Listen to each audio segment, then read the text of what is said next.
structures his work on art and scenes, right? So if we come to Yankan, we are told that the play is structured into 3 acts. We have Act 1, Act 2, and Act 3. Act 1 has 3 scenes. Act 2 has just 1 scene. And Act 3 has 2 scenes. Act 1 begins at the gates of the city with the dialogue between Apia, a stranger, and Kwamina, and Elder Femukra. The next scene presents the 2 sisters who mourn the loss of their 2 brothers, and through their conversations, the audience become aware of Penny's desire to bury her son. Kakra also shows her effort in discouraging her sister based on Assam's decree. Right. In the same scene of Act 1, Scene 2, Apia recounts what reconnects with the beloved Kakra and tries to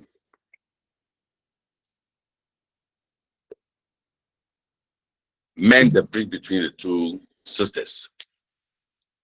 In Act 1, Scene 3, Penny is caught in the act of burying Ansa, and not even the interference of Kakra and Apia could stop executioner from presenting Penny before Assam. In Act 2, the action moves to the palace, where Penny's fate is decided. Lisa makes an appearance and tries to convince Assam, his father, from sentencing his betrothed to death. The firmness of Assam is clearly seen as he will not listen to any other opinion, not even from his elders or his heir. In Act 3, it takes place at the Christian's hut. Apia and Kakra devise a plan to rescue Penny from the executioner.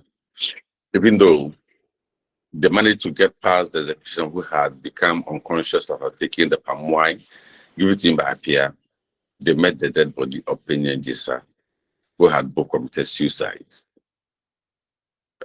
echoing a kind of Romeo and Juliet here. In Scene 2 of Act 3, Assam looks up upon the dead body of his son and knees as he blames himself. He snatches a knife from the executioner, and then he also kills himself. Right. So thus is the act by act, scene by scene summary of. We also mentioned that in the ancient Greek drama, the chorus were a group of men who spoke and provided commentary and background information in the play. So they in most cases shadowed events and also performed songs and rhythmic dance as a form of musical interlude. When we come to look at those of you reading English major, when we come to look at poetry, and we'll be talking about ode, we will say that the ode is a kind of a performance, Greek performance that comes in 3 stages. That is, you have the eport, we have strophe, antistrophe, and eport. That's the performance structure of the chorus. So the chorus that performed, they performed kind of ode structure, right? That's a dance performance. So the strophe may go to left, antistrophe will go to right, and then they'll come and stand in the middle. So it's a movement, left, right, model, kind of left right model, kind of. Yeah.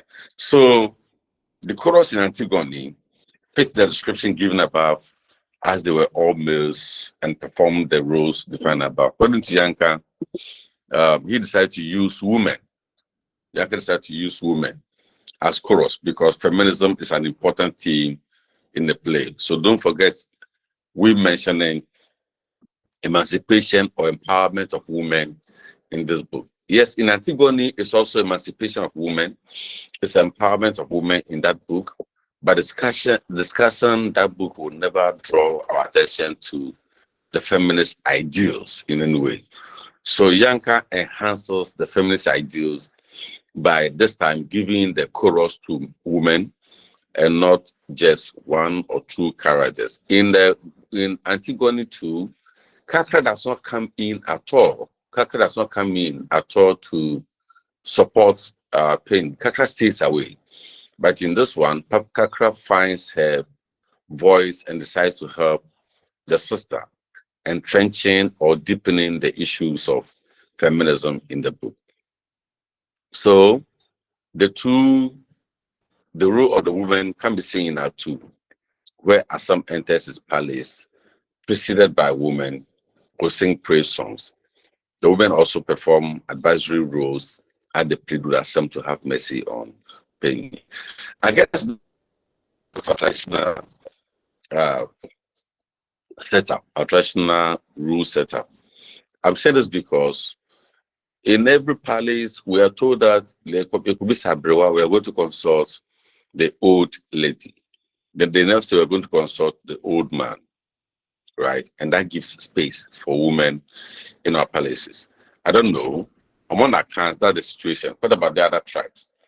Our brothers and sisters from Volta region, do you consult Abrewa or consult the old man?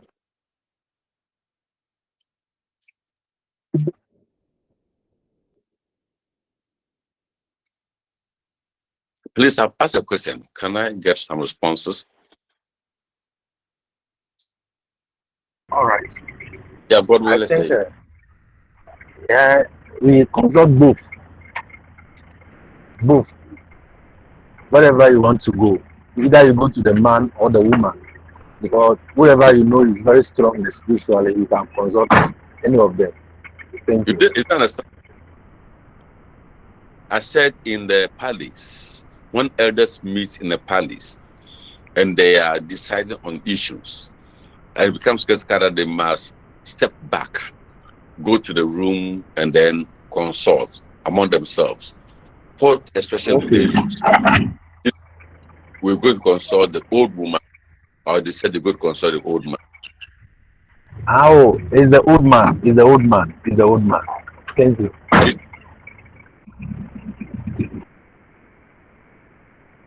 Our brothers from Volta region, brothers from Northern region, can we hear you?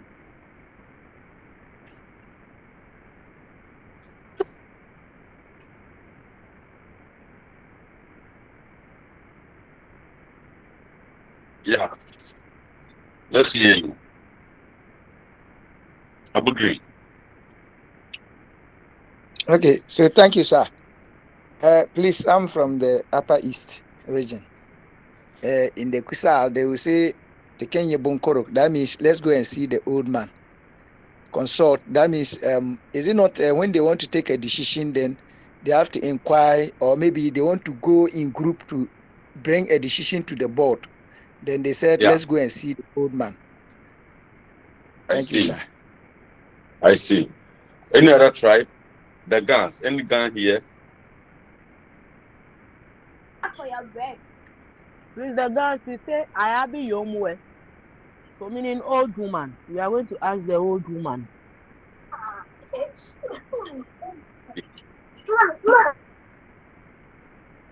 Can we go to Bono Ahafo? Anyone from Bono Ahafo? What happens there?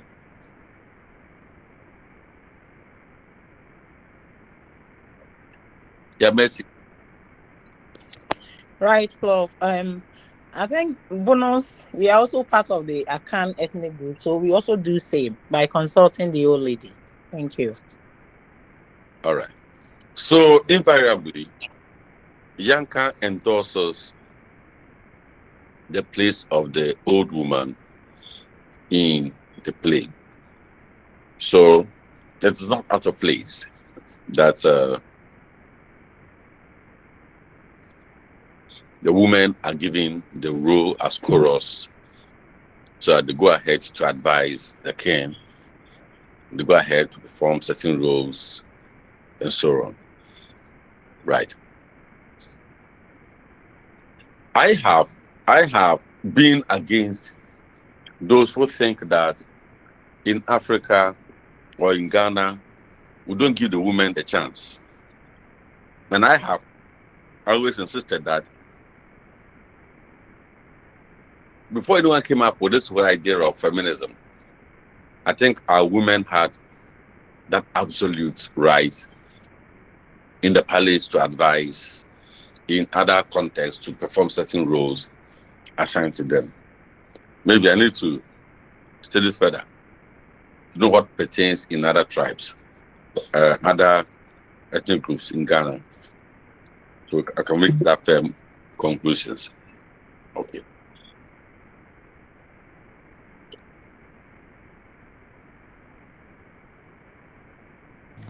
And yeah, I just wanted to add to the point that uh-huh. I'm from Upper East. You know, Daniel, women are. What is it? yeah, let's go on. Yes, I am from Upper East, and what happens is that the women are given rules when it comes to everything, whether it has to be funeral, whether it has to be any occasion that is supposed to be organized. The women they have their rules to play. So I cannot imagine any particular occasion or whatever where women do not have their roles. So All right. Yeah, Bugri. Okay, thanks, Prof. So I'm also from the same place of my brother. But you know, we said we consult the old man because we believe that the old man has been someone who is in the house and as from the childhood, but the woman maybe came to meet the man in the house. So maybe the man must know, or the old man must know a lot of things more than the woman. So maybe that is why we said we say we let's consult the old man. I think literally that's what it means.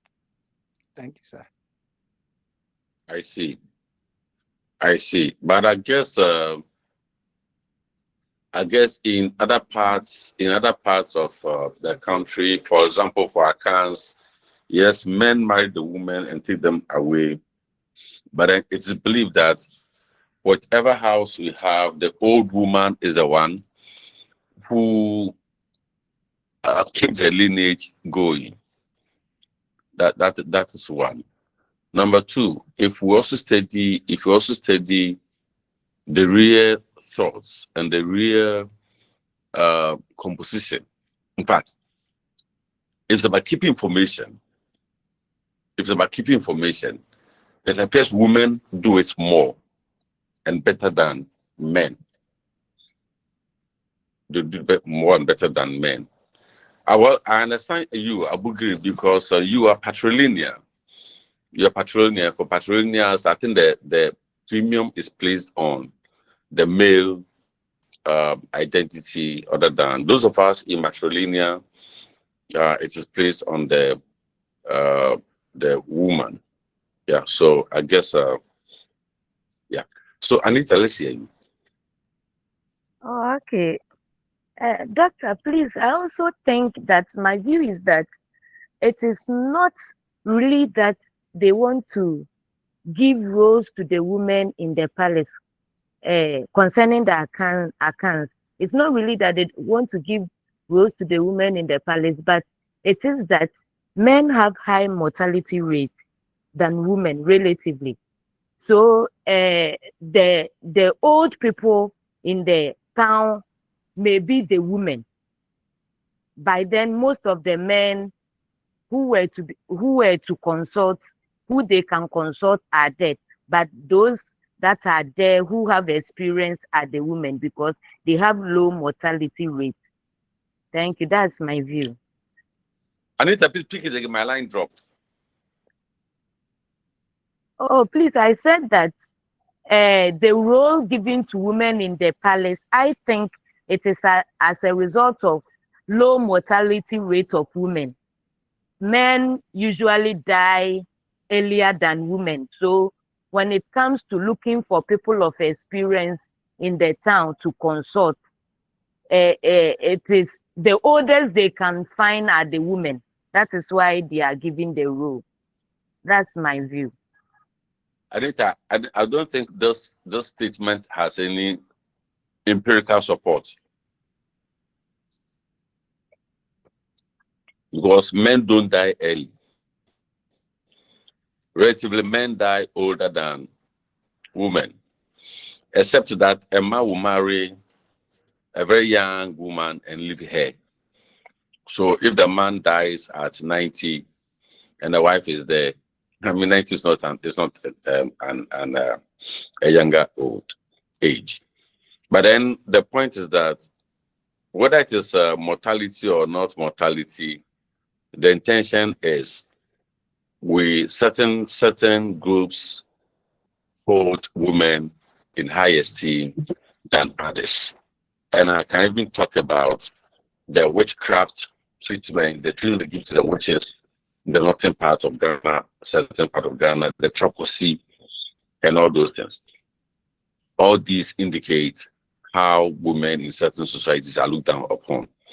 Why don't they get the men as wizards to punish them? They don't. In most cases, it is the men who would blow the alarm, and then women also come and then beat their fellow women that they are witches and all those things.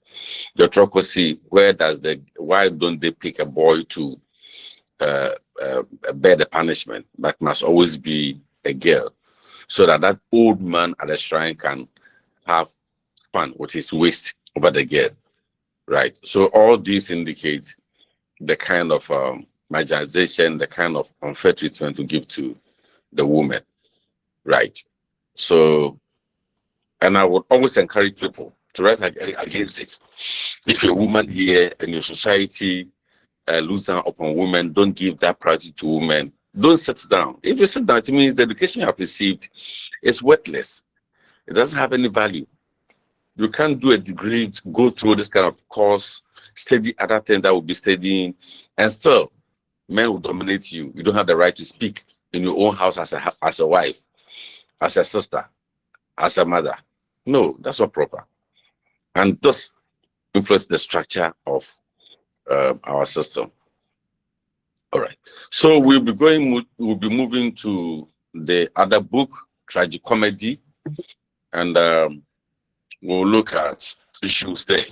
Give me 2-3 minutes, I'll join you.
Please, Prof asked us to give him some moments, please. So he would join us soon. Looks like some people are just joining, so they don't know what is going on. All right.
Yeah, sorry. I'm back. Let's continue. So the play we are looking at is Death and the King's Horseman.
So I was talking about Death and the King's Horseman, and my line dropped. I was talking plenty, not knowing the line had dropped.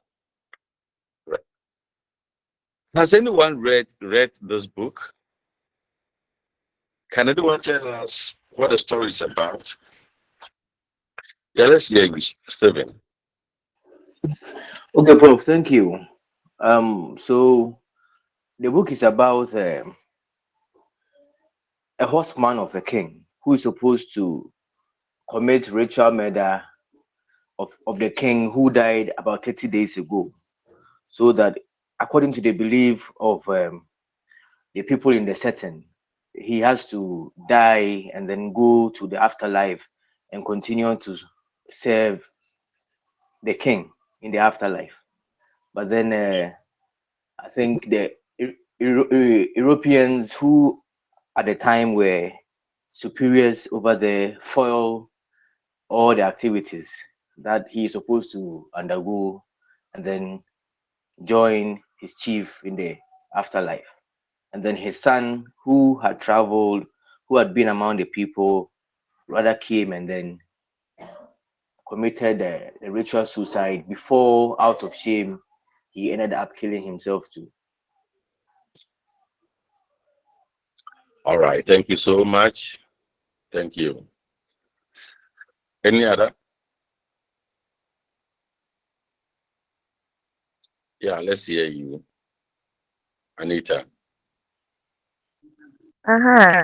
Please, to add to what my brother colleague just said, it is all as a result of their belief in the two worlds. That is the physical world and the other world.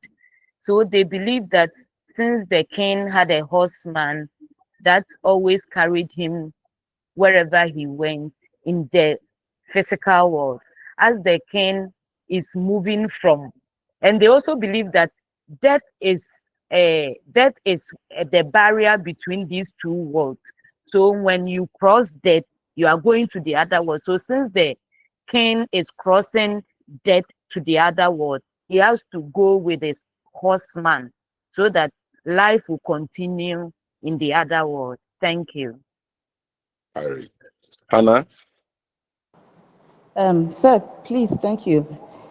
It was also believed that there should be life after death. So the horseman tries to remarry before his death so that the lineage could continue. Thank you. I see. I see. I like the stories given. Right. Ah, let's take this through. Florence. Boss, please, one thing about the horseman, because he also abused his authority, he became promiscuous.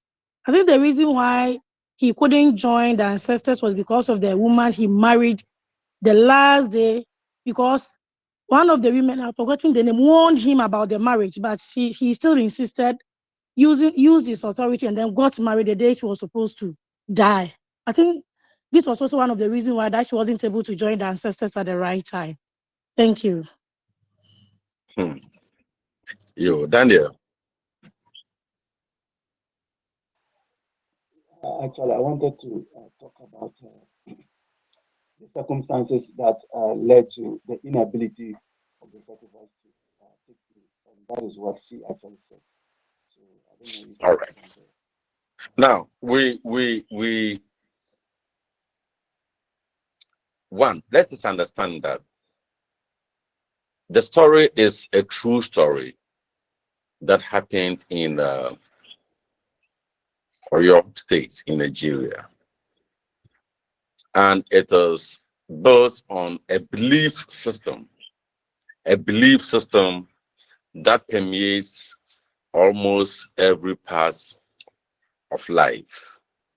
I don't know those the atheists, but then all those who believe that there's life after death, this concept is there. Among Christians, there's this concept of life after death. Among Islams, there's this concept of life after death. Among traditional believers, there's this concept of life. The king died. The king had a lot of people around him who would do a lot of things for him. So if a king dies, it's supposed that all his favorites must also die to go and continue with the work that they were doing for the king on earth here. So the belief is also that if these people don't die to accompany the king will not have successful journey to the other world. And since a king is always carried by um, the horseman, the king is dead, but then his spirit will be hovering around. So the horseman should go and then help this king continue his journey to the next world. Now, the horseman, it's not that he doesn't want to go. The horseman, it's not that he doesn't want to go, but there's pain in going and therefore wanting to take advantage of the father. Yeah, if I'm going, then I should have A, B, or C. The story about he marrying, it's not about he marrying. It's about he having fun, deciding, okay, if you want me to go, then give me this. So he gets himself a virgin who had been betrothed to Iyajula's son. So this lady, the maid, is given to Ellison. Ellison sleeps with her, and then she becomes pregnant. It has nothing to do with marrying her. It's just having fun. Then he also goes to the market and says they should give him the best of cloth. And then Yellowja, the queen mother of the market, gathers everything and gives it to him. Then as he was delaying, his son, who was studying medicine, a pure science guy in England, decides to come down to go and fulfill this requirement. So he comes and commits suicide. And then hoping that he could go and serve in the role of his father. But then the issue was no, he couldn't serve in the role of his father. The father must serve his own role. So the process goes on. And Pinkerton and his wife come in. When the process was going on and persuasion was made on Ellison to die, Ferguson and his wife, and then Ambusa, the guard, they come around and then they interrupt the system, making all kinds of fun about the process and so on. Right. So the idea is a pre-colonial idea, and then it came into colonial idea, and then we can also look at it from our post-colonial sense. Right. So this is the issue. So at the point, yes, he committed suicide, all right, but then the shine of it is taken away by the presence of these colonial elements. That is Pinkerton, and then his wife, and all other colonial elements there. Now let's ask a few questions here. Do we have the same practice in some parts of our country, Ghana? Those who are a bit close to traditional rulers, do you have the same practice?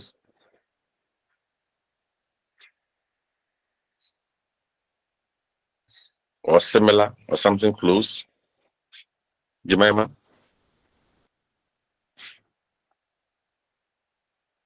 Jemima?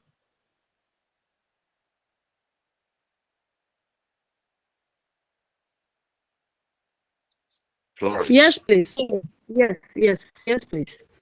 We have that. Which tribe are you from? Yes, please. I'm half away. So what happens is, though they do the sacrifice on behalf of the chief, they offer the head of close relative of the chief, and then also those from outside, strangers. That's for also make sure that they provide a head to accompany the chief to journey on. And I understand that. Them. You understand that go on. the Asantis also do that. I stand to be corrected. But yes, what is it? Yeah. So, okay, so that is mine, please. Yeah, it means that cool. But then they try to look for others to stand in their places, right? Yes, please. I see. Yeah, let's hear it. Please come again. My network is very Your bad hand is today. up. Yeah, so let's see.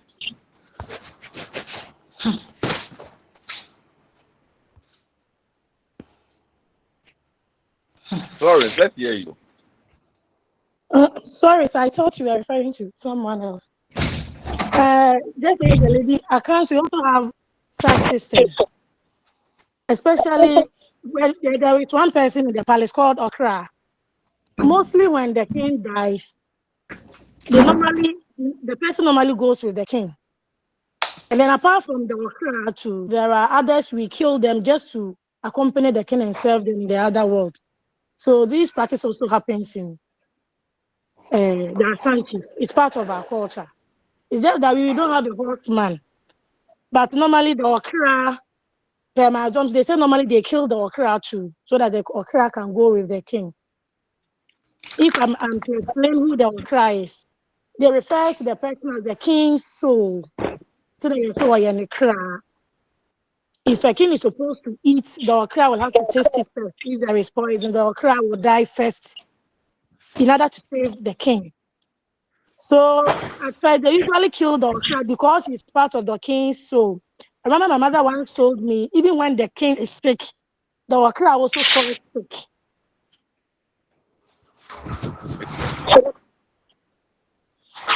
So the king. That is what I mean. Thank you. All right. So the point is that the concept or the belief is not just an Oyo belief, but then it's an African belief, and more people practice this belief. Right. Now, Death and the King's Horseman, if you have been reading online, people describe it as a tragedy. Others describe it as something else. But then I will talk about the elements of tragicomedy, and we will know whether we would also look at this as a tragedy or as tragicomedy. There are some elements that I, as an African, would say it's metaphorically tragedy, but then there's some other elements in the real sense of the book that will also point you to tragicomedy. So the question is, what is tragicomedy?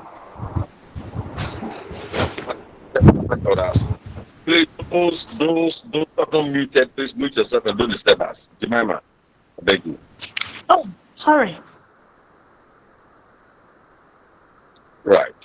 What is this idea called tragicomedy? Can someone help us?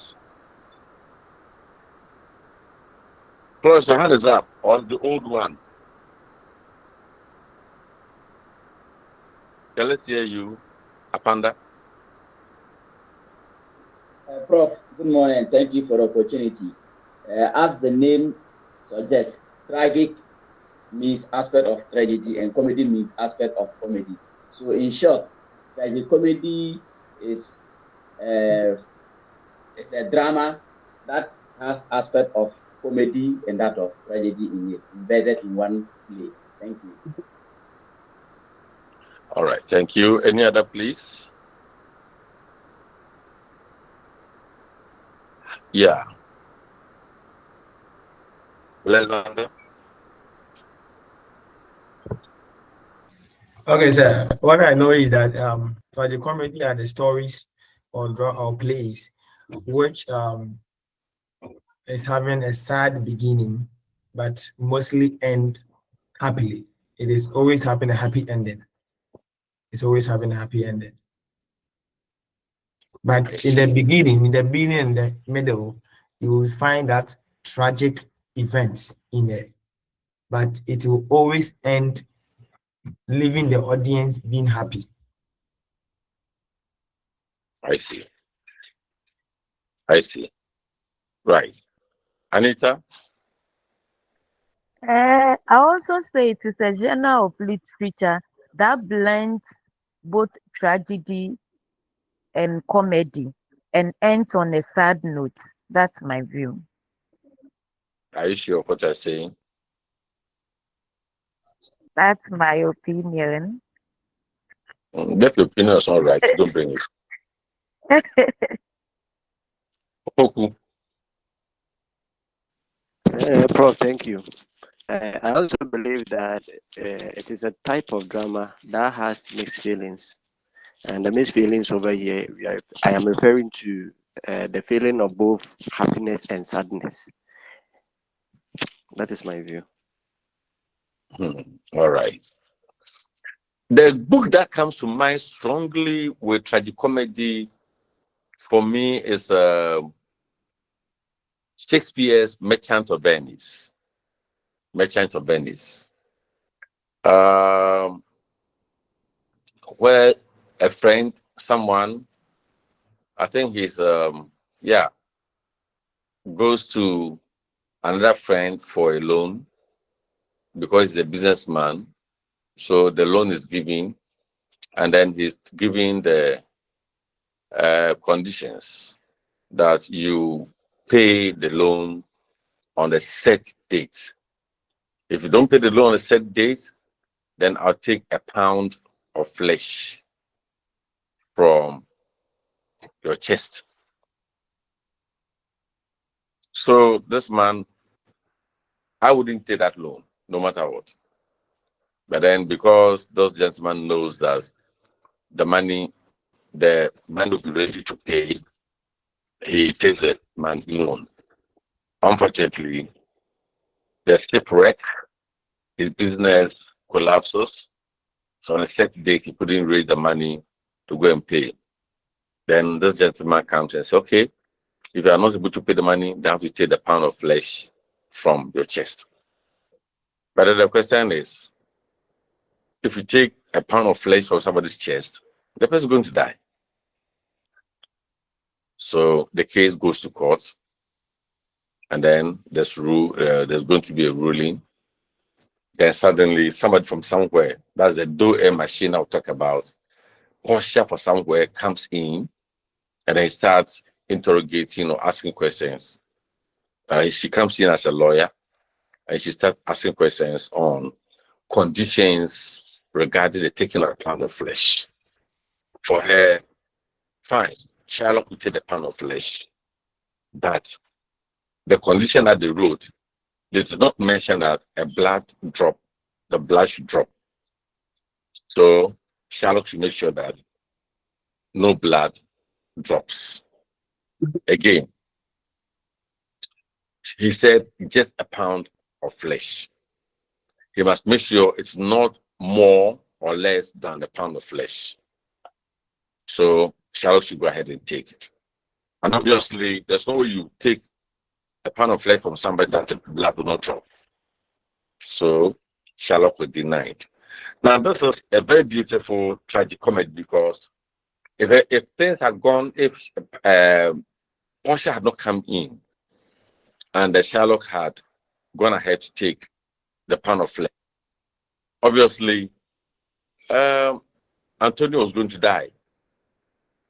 Right. So Sherlock's Portia's intervention becomes a very crucial intervention to save Antonio's life. And that's a perfect tragicomedy. Alexander, let's hear you. Your hand is up. All right, thank you. Please, can we also consider this true story, Oliver Twist, as tragicomedy? Why do you say so, tragicomedy? Because the story began where this young girl or young lady who is on exile gave birth to this little boy and died. So the little boy was raised not knowing his father or mother.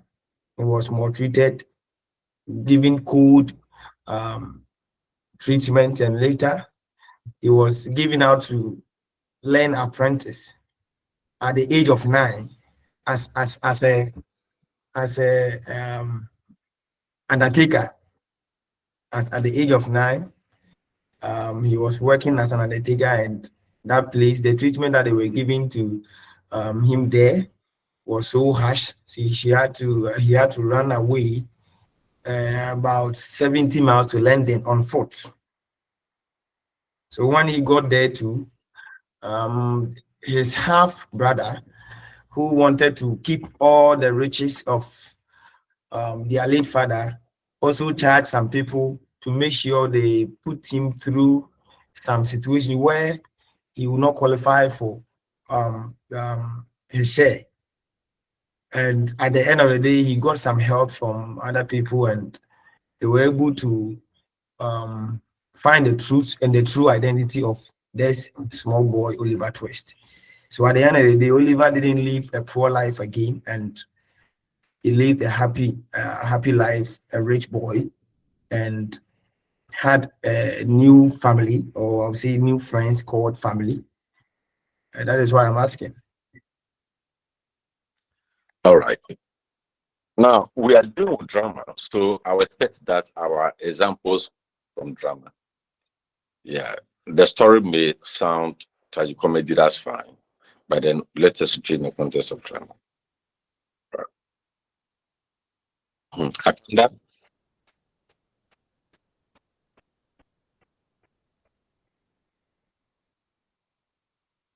a panda.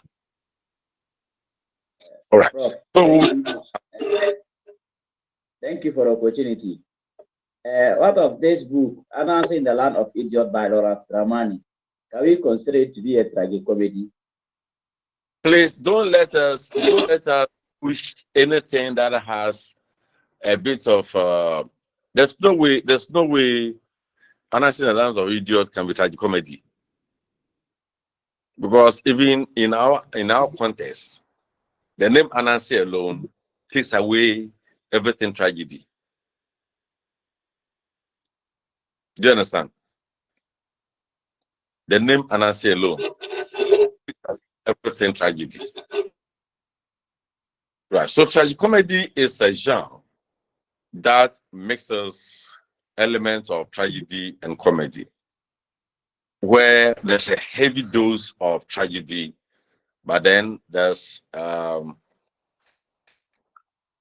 quite a sizable dose of comedy towards the end.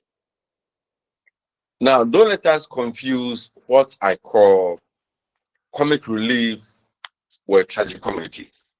Comic relief is a kind of laughter that's introduced into a real tragedy. For example, in the case of Dear Blood, it's a pure tragedy. But then in reading it, there are instances of comic relief. For example, when Apia meets Kwamina, there's comic relief there. When the executioner is giving palm wine to drink, and he drinks and gets so drunk, he starts talking rubbish. That's comic relief, right? But for tragicomedy, the play has elements of tragedy and comedy, and I've said that in most cases, the element of comedy and tragedy far outweigh that of comedy. It does not adhere strictly to the structures of tragedy per se. It's usually a serious play, but then has some qualities of comedy. Thoughts. It arouses deeper thoughts, deeper reflections, but with some amount of laughter or some amount of humor. So if you look at the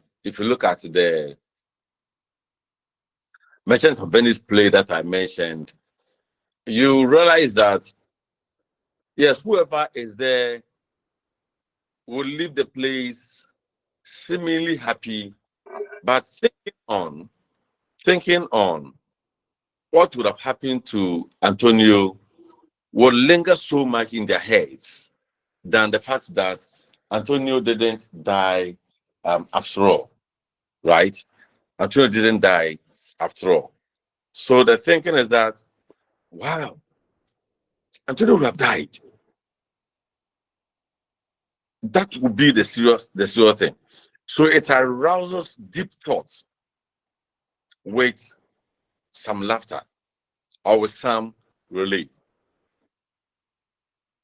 It describes either a tragic play which contains enough comic element to lighten the overall mood, or it's just play with a happy ending. And I'll go for a very serious play with a happy ending. Now, this definition was first coined by a playwright called Plautus in the 2nd century. He was a comic writer, and his play, Gods and Men, Masters and Slaves, he reverses the roles traditionally assigned to them. In his work, gods and heroes act in absurd and exaggerated imitation, and slaves adopt tragic dignity. Don't forget that we have earlier on mentioned that in Greek tragedy, the major characters must be kings, must be royals. Slaves were down there playing no significant role. Then comedy came in with a reason of Aristotle's poetics. Comedy came in. And Aristotle says that comedy is something that should not be entertained, because there's no way society should pay attention to slaves. So Platus comes in to change the rules. Is it possible that we can have a king playing the role of a servant, a slave, and a slave becoming a king? Is it possible? These are all possibilities that today we can see, but then they didn't see it. Today, we are seeing homes that were once upon a time very rich, powerful, strong. They had slaves who were doing almost everything for them. So the children of the house did not really put themselves up for any good thing. So eventually, those who were considered as slaves have become the rich and powerful people of that house. What happened to the children of the house? They are now begging their slaves to feed them. That is the rules that Plautus decided to give. So it's a change in rules.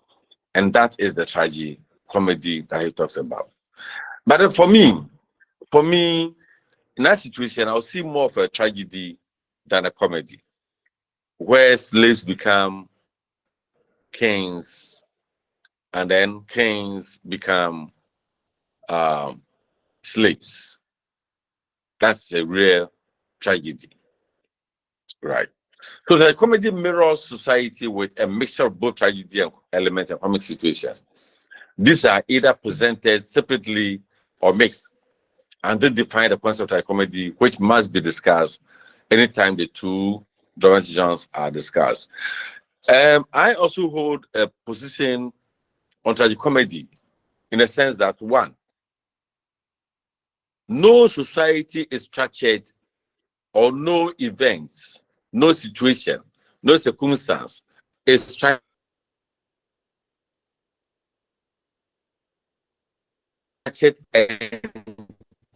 entirely on comedy. A human being, that's entirely tragedy or comedy. Let me ask a few of them. Are women, those who have children, how do you describe your period of pregnancy to the day of delivery? Would it be tragedy, would it be comedy, or tragicomedy? The mothers on platform, can you please share your experiences with us?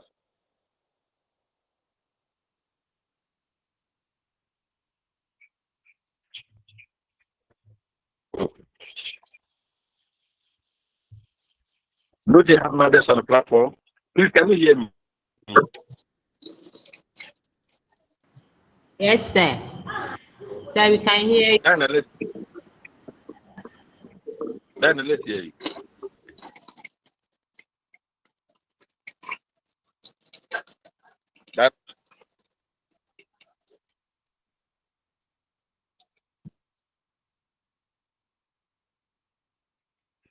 Any other person, please? Hello, Prof. Please, I didn't get the question. Please, my network went off. Cynthia, hear you. Sir, for me, I would say it's tragicomedy because during the pregnancy you suffer a lot. You go through a lot of pains, a lot of some also go through some sicknesses, a lot. So after all this, at the end of the 9 months, and you deliver safely, you see that you be happy with it. So I would say it is a tragicomedy. Thank you. I see. Gentlemen, okay, Selena, let's hear you.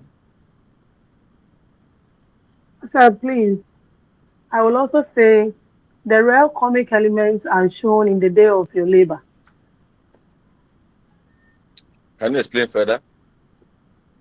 Where you will see a worldly cleaning and you'll be pleading, please come and help me, as the pains are so unbearable. But at the end of the day, if you are able to put to bed, you find joy. I see. All right, Kate. Thank you so much, Prof. I got it now. For myself, using myself as an example, when I'm pregnant, I will be in the hospital for the whole of the period. That's no baby, no home. So being there, not being able to go to work, going through pain. At the end of the day, when the baby comes out, there is joy coming back home, family coming to say congratulations and all that. So I would say it is tragic comedy, sir.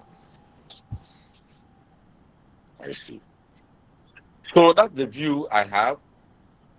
That's life in itself at any given stage can never be can never be purely comedy or purely tragedy. No, life can never be that. So I believe that tragicomedy is a normal thing that we ought to look at. Right. Now let's move into the play, the historical context of Death and King's Horseman. Soyinka wrote Death and King's Horseman in 1974. He was living in exile from Nigeria. I was teaching at Churchill College of Cambridge University in England. Now, the years before had been difficult for Nigeria and Soyinka personally. Don't forget that Soyinka has been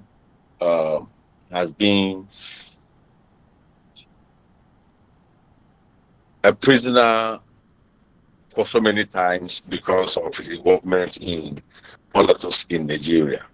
For example, in 1967, the southeastern area of Nigeria declared itself the independent Republic of Biafra, and a civil war erupted. Now, the causes of the conflict were complex. The secessionists were all mostly from the Igbo tribe and believed that the Nigerian government favored the Hausa tribe, and many of the southeast were Christians, while those in the north were predominantly Muslims. Oil was being produced in the region, that's the southeastern region, and there was disagreement about how the revenues would be distributed. So, because of that idea of how the oil money will be distributed, the southeastern people who have the oil decided to move away from the bigger Nigeria and form their own country so that they can have the oil proceeds for themselves. Right.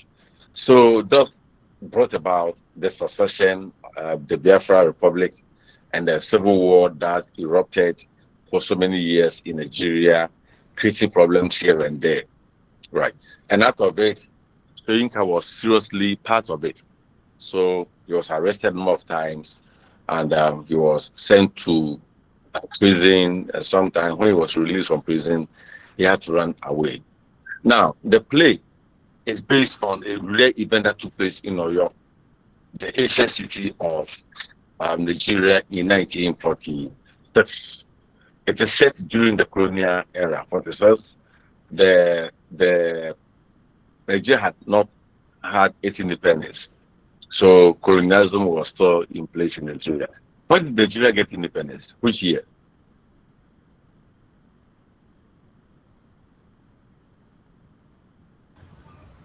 Which year? Thomas? Yes, Prof. 1960. Good. 1960. So it's about 40 years after this. So it is during the colonial era that this play was set. Of course, other sub-geographical settings are the marketplace and then the office of Mr. Pickens and so on. Right.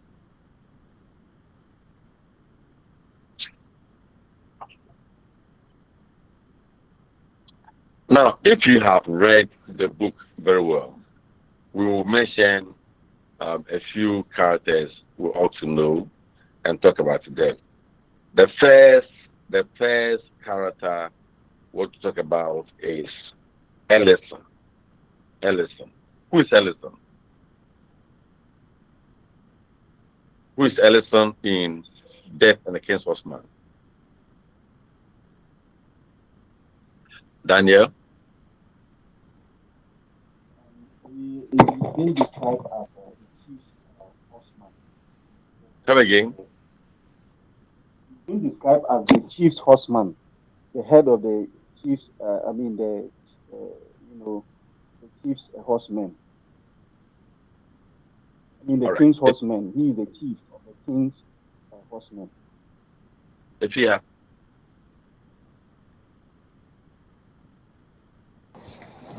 Prof. Yeah, he's the king's horseman, the one who is tasked to commit the ritual suicide and accompany the king to the other side of the world. We have been having a debate on the difference between protagonist and then the hero. So, one, would you describe Ellison as the protagonist of this story?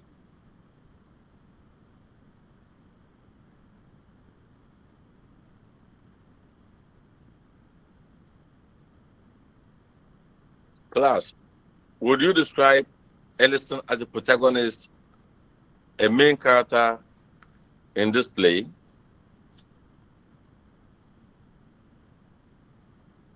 Anita? Yes, please, because the story revolves around him. So would he also be your hero? No, please, because he couldn't accomplish his task at the right time. Beautiful. So this gives us the illustration of a protagonist not necessarily being a hero. Right. So he's the father of Olunde. Who's Olunde? Who's Olunde? Daniel? Olunde is the eldest son of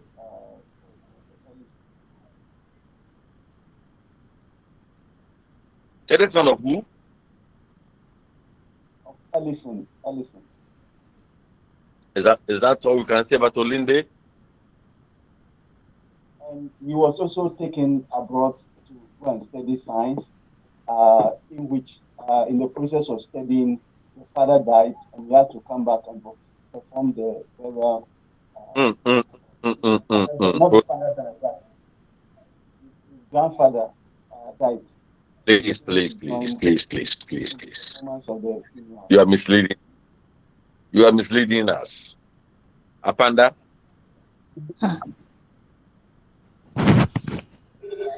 Thank you for the opportunity. Olundi is the son of Ellison, who went to England to study, and he later on returned to bury his father because he believed in his traditional values and culture. This is clearly showing when he tried to return after the death of the king, because he knows that after the death of the king, what will follow next, and he returned quickly to bury his father. Thank you. Jemima. Sir, please, thank you for the opportunity. Olunde is a son of Ellison. He's a typical traditional man. Despite his level of education and his exposure in the Western world, he still believes so strongly in their rituals. So you see that in the story, the postman, the I don't know, the white man who came to arrest Ellison, the son was rather against it, that they shouldn't arrest him. They should allow him to fulfill the ritual, or to perform the ritual, that is to die with the king. So when his father failed and was marrying to another lady, not marrying actually, but having intimacy, having fun with the lady, he realized that his father went off guard the tradition. So he quickly offered himself in place of his father. So please, that's what I will say about him. Thank you. All right. So that's what I wanted to hear. Offering himself in place of the father. Right. So he is the one who killed himself. So we are told that Ellison, the husband, has to have preparing to die in order to accompany the king, but his suicide is ruined by Perkins. Ellison is confident and determined that he is ready to face his plight. His last, that's Ellison's last, makes him capitalize on his impending death to snatch a betrothed lady and also get a rich, brightly colored woven cloth, as he was named a man of honor by the market woman. He commits suicide in the end of the story. But as you have indicated, yes, he's the main character of the book. He's the main protagonist, but he will not be our hero because of what he did. If he had died straight, yeah, he would have been the hero. The next person we are dealing with is the praise singer. The praise singer who sings for Ellison as he makes passage to afterlife. Now, the praise singer also condemns Ellison for letting Olunde commit suicide, since he did not complete his ritual suicide due to the arrest.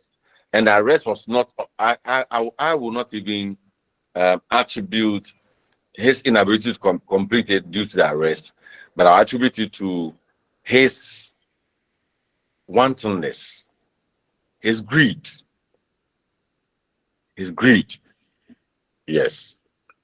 Right. Now, we have this woman called Iyaloja. She is described as the mother of the marketplace. Mother of the marketplace. In Nigeria, we have kings and kings and chiefs, right?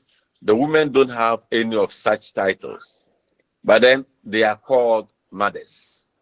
In Nigeria, a mother is more important than a chief. A mother is more important than even a king. Very important.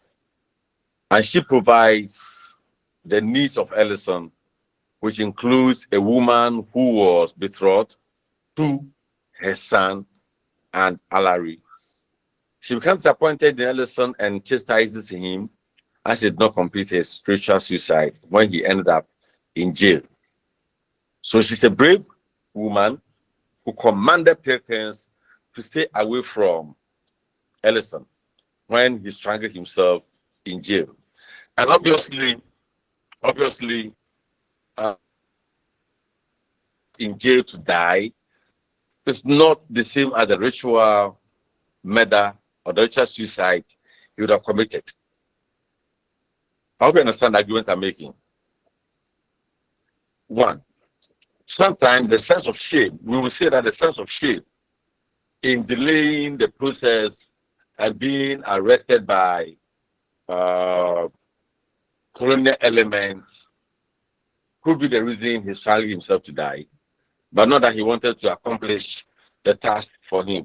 Don't forget that in Things Fall Apart, when Okonkwo was arrested for killing shooting the colonial element, and he was going to be arrested, the shame of being arrested alone got him to commit suicide. So it's not about Ellison wanting to die to go and continue his job there, but then he committed suicide because he had been arrested and put in jail by the colonial elements. And that's what got him into it. And in Africa, and maybe the world over, anyone who commits suicide unduly, suicide out of ritual context, cannot be an ancestor. Cannot be an ancestor. Right. Do you remember your hands up? Yes, please. I want to add a voice to what your example, please. Um, I don't know if I'm correct, please. Sir, please help if I'm wrong, kindly help me. You know, in the book of talking about tragedy and then the the belief system, traditional belief system of the Nigerians, the story of the gods are not to blame. You realize that the king killed himself. The king killed himself. He committed suicide because he set the rules, but he had realized that he was rather the one who was going to suffer all that. All I don't know. Please, I don't know if you have read the book of the gods are not to blame. The king did not kill himself. The king did not kill himself. He removed his eyes. Yes, yes. Yes, they Thank you. removed his eyes Thank you. and then Yes, moved away from that village to yes, yes, yes. Thank so you for the correct. Yes. So he suffered all that he wanted the offender or whoever he was expecting to suffer instead of himself. He rather suffered all that. So in this case, please, is he still a hero or I know this is not part of what we are doing, please.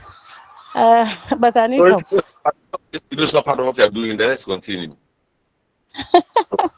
So Oh, please. the next person we talk about is Jane Perkins, who is the wife of Simon. And Jane Perkins is very, very important in this book because she shows gross disrespect due to her ignorance of the native culture. Right. Though she tries to understand the people, we think that she shows gross disrespect because among the Nigerians, we have what is called the Ugugun Civil Society. And the Ugugun Civil Society, they wear masks. And the masks are indicators of ancestors visiting the living. So I don't see their faces. You just believe that, yeah, this mask represents my dead ancestor and so on. And thus, it's not even worn by the women, the Nigerian, the Igbo women. They don't wear it. They don't even touch it. Children don't wear it. They don't touch it. When Ogugun is on possession, everybody runs away. They hide. Right.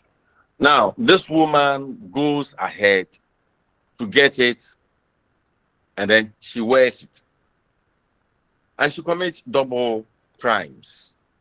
One, that she's not a native of the land, and that's because that she should not touch it.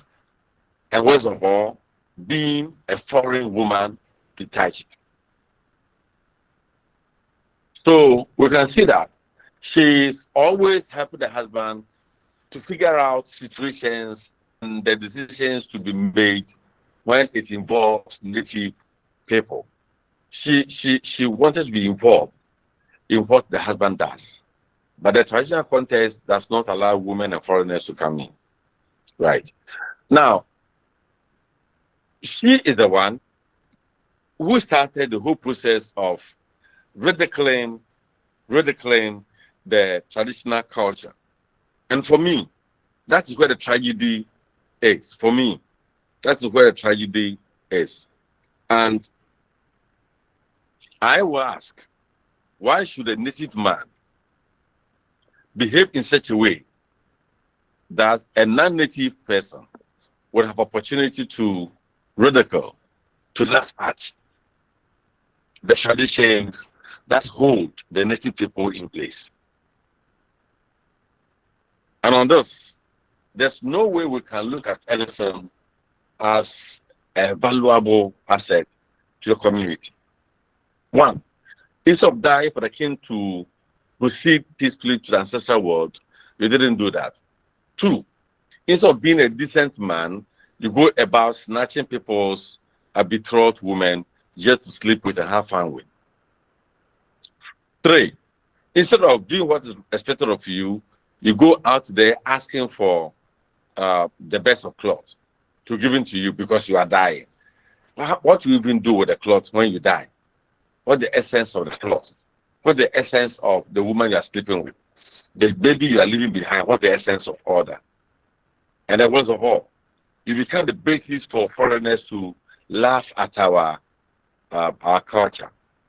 And thus should start a serious anger in the Africans. And that's why Iyaloja does not mince words. Iyaloja does not mince words. She goes straight to give to Ellison, to tell Ellison in the face that he's being a disappointment. It is upon this that the son, Olinde, who studies, so let's talk about Olinde, he's the son of Ellison, studied medicine in England, returns home, purposely to bury his father. He thought that, yes, if the king is dead, my father might also be dead by now, so I should go back and bury him. He comes back, and the father is misbehaving. So even though he said that, he does not adhere to the. Just please mute yourself.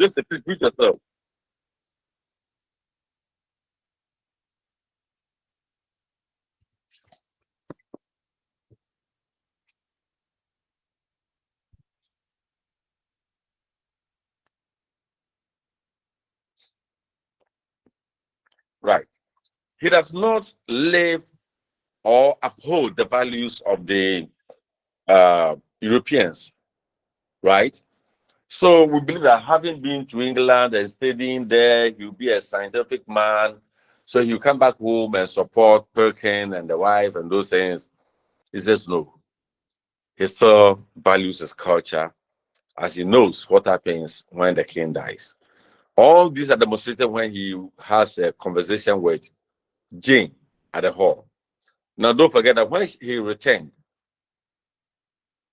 from England, it was proper that he visited the representative of the queen in Nigeria. That is Jane and then Simon Perkins. So he visits them, he greets them, and then whatever. Then it ensues. Why have you come? Oh, I'm coming to bury my father, who, blah, blah, blah, and so on. And then Jane asks questions, and then he insists that no, this must be done. This is our ritual. This is our culture. It must be done.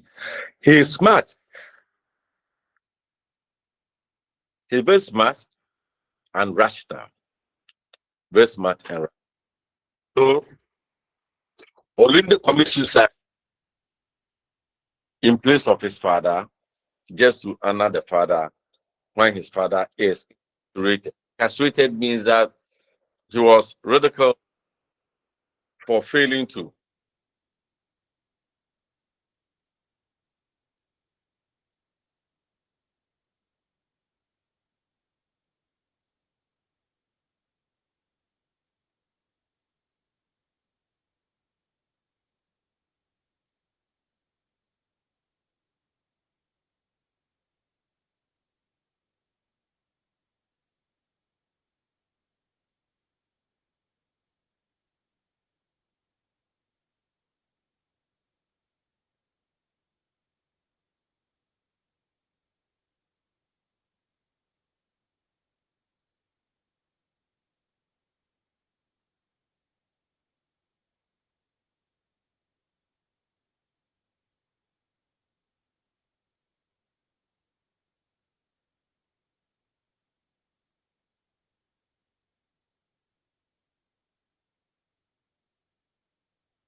I'm sorry, people are disturbing me with calls.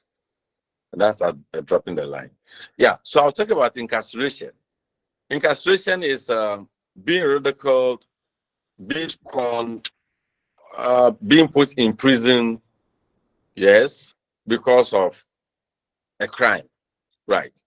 And for us in this book, we will not look at, we on our part, or as Africans, will not look at Ellison and then castrating him, but we'll ridicule him, we'll scorn him, we'll tell him that he has failed, disappointed us, right? But then the colonial element will put him in prison and they let him do what he has to do. So it's during the process of this castration that Olande felt that they may be delaying the king's passage to the next world. So he committed the suicide himself. Right. Then we come to Simon Perkins, and district officer, colonial district officer. Now, Perkins is committed to his duties as an officer, as he goes to all length to ensure that there's peace and order. So we will not falter him so much if he's doing his duty as colonial district officer, ensuring peace and order. We will not be on him so much. He prevents crime, and the biggest crime that he can prevent is someone committing suicide. I mean, it's something that should not be allowed. And even if it interferes with local traditions and rituals of the natives, he will go on to prevent it. Because, I mean, obviously, if we all had the opportunity, we will not look on for someone to commit suicide, whether it was for a ritual purpose or whatever purpose, we will not look on. He is intolerant of the native culture and looks down on them. That is the problem. That is the problem. He is intolerant of the native culture and looks down on native culture. And this demonstrated how he speaks to Joseph, his houseboy, and Amusa, a native officer, and Ellison himself. So he looks down on native people, he looks down on their culture, looks down everything about them. And it is the reason why he and the wife wear the Gugun mask, and we are very angry. We are very angry, right? I've said two things here. It's right for him to go about his duties, but he has no business being intolerant of the native culture and looking down upon the native culture. In fact, in this book, I have a problem with Joseph and Amusa. I have a problem with Joseph and Amusa because Joseph and Amusa are native people. And for me, they behave as those Africans who got positions with the whites and therefore decided to turn their back on their own people and they worship the whites to the detriment of their own culture. If you read the book, you see the role played by Amusa, you see the role played by Ellison, the role played by Joseph. Though Amusa at a point try to be on the side of his culture, will still hold him on for doing the things that he did. Right. We have other minor characters that we can talk of in the book, where we can look at A.D. Camp, that's Bob, who assists the resident and then helps Simon to arrest Ellison, the A.D. Camp. Now, the resident officer is Perkins' superior. So he asked Perkins to control the situation with Ellison. So the A.D. Camp, that's Bob, he supports or he's the resident officer, and then he comes down to help Perkins to arrest Ellison. Then we also come to the bride who becomes the couple with Ellison on the day he is to commit suicide, the ritual suicide. And she remains mute and passive when Ellison is arrested. I don't know.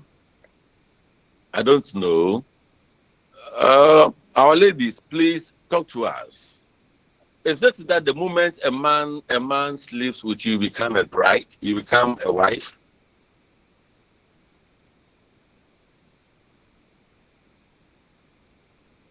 Hello, yeah, Kate. Not at all, Prof. I can say that sometimes some intimacy that you even have with someone becomes a regret. Like, why did I allow myself for this to happen and all that? So, sex or having sex with someone or sleeping with someone does not make you a wife. Not at all. I see. Yes, any other? Our ladies, please, we are learning. Speak to us.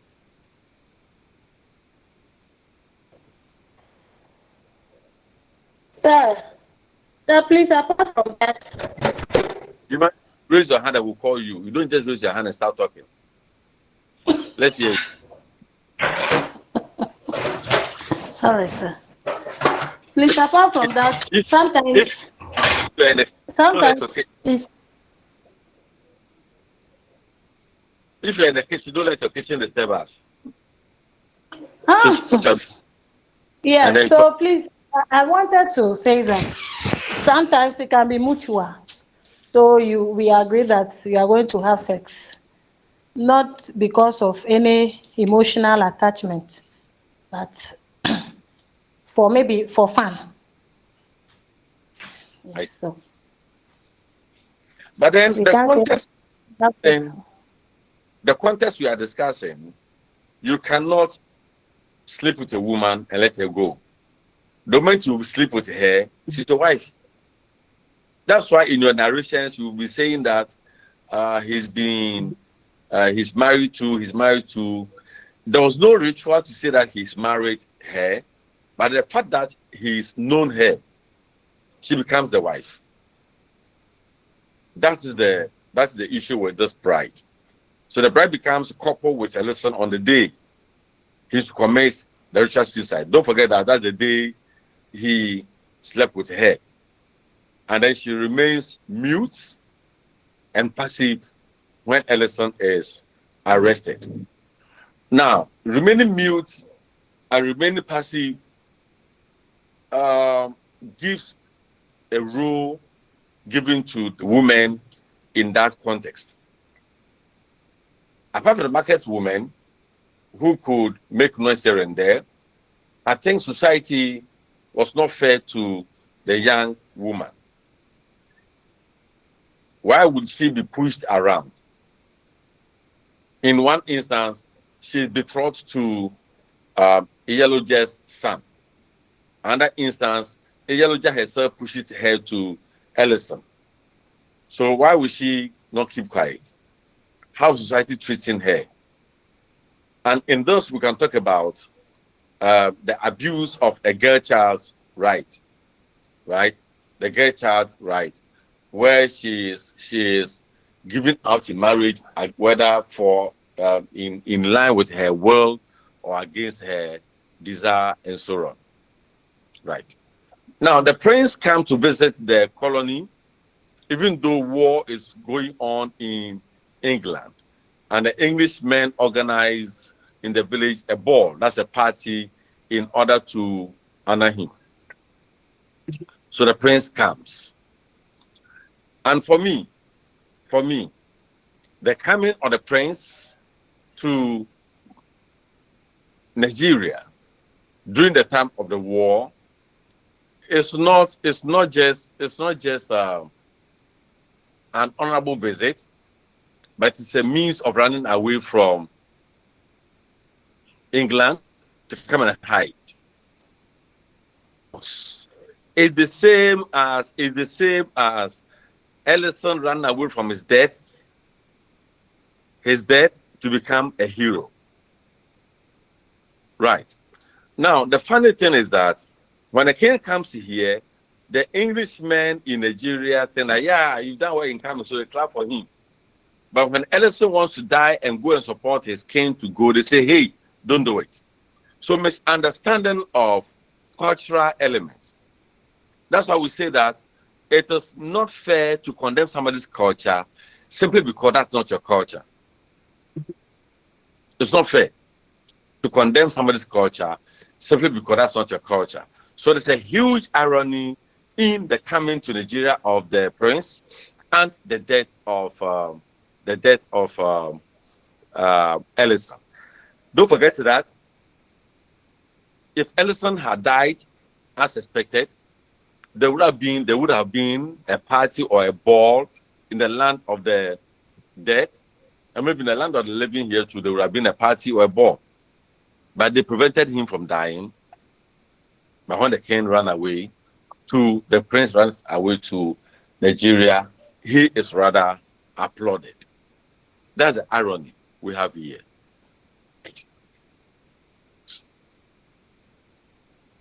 Then we have Joseph, who is Perkins' houseboy. He's a native and a Christian. As a Christian, he has disregarded his cultural beliefs. That's also a betrayal. That's also a betrayal. He's a source of information in the house, as he is always called upon when the Perkins are confused about traditional issues concerning the native people. So the insiders who have themselves been given false information to the outsiders too. So Joseph becomes a betrayal. Joseph becomes somebody who gives inner information to outsiders. But the question is this: how well and how truthful is the information he gives to Perkins? So he's the source of the misinformation in the book, right? Amosa is a native sergeant who works under the district officer, and Amosa believes in his culture. Hence, he is scared to talk to his boss, who is wearing the Ogugun costume. That's Amosa, who stands in sharp contrast to Joseph. Amusa discharges his duty as he tries to arrest Ellison, for which the market women and girls resist him. You cannot. Now, don't forget that the names are also significant here. Joseph is a Christian and goes by a Christian name, and he becomes enslaved by the Christian name, and he rubbishes his own culture. Because he's a Christian, he has a Christian name. So the names also identify you, and you behave accordingly. So when I look on this platform, I can see names like Irene, Jemima, Edith, Kate. The only one I've seen one human being's name, that is Kofi, right? Then I've seen Samnya Kumbi. Yes, let me look for the rest and then talk about them.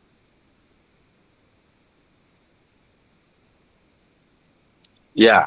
Okay, we have Abena Ofe here, Abigail, we have Abugiri, there's a Francis there, there's a Bernard, Efia Fine, there's Agnes and Joyce.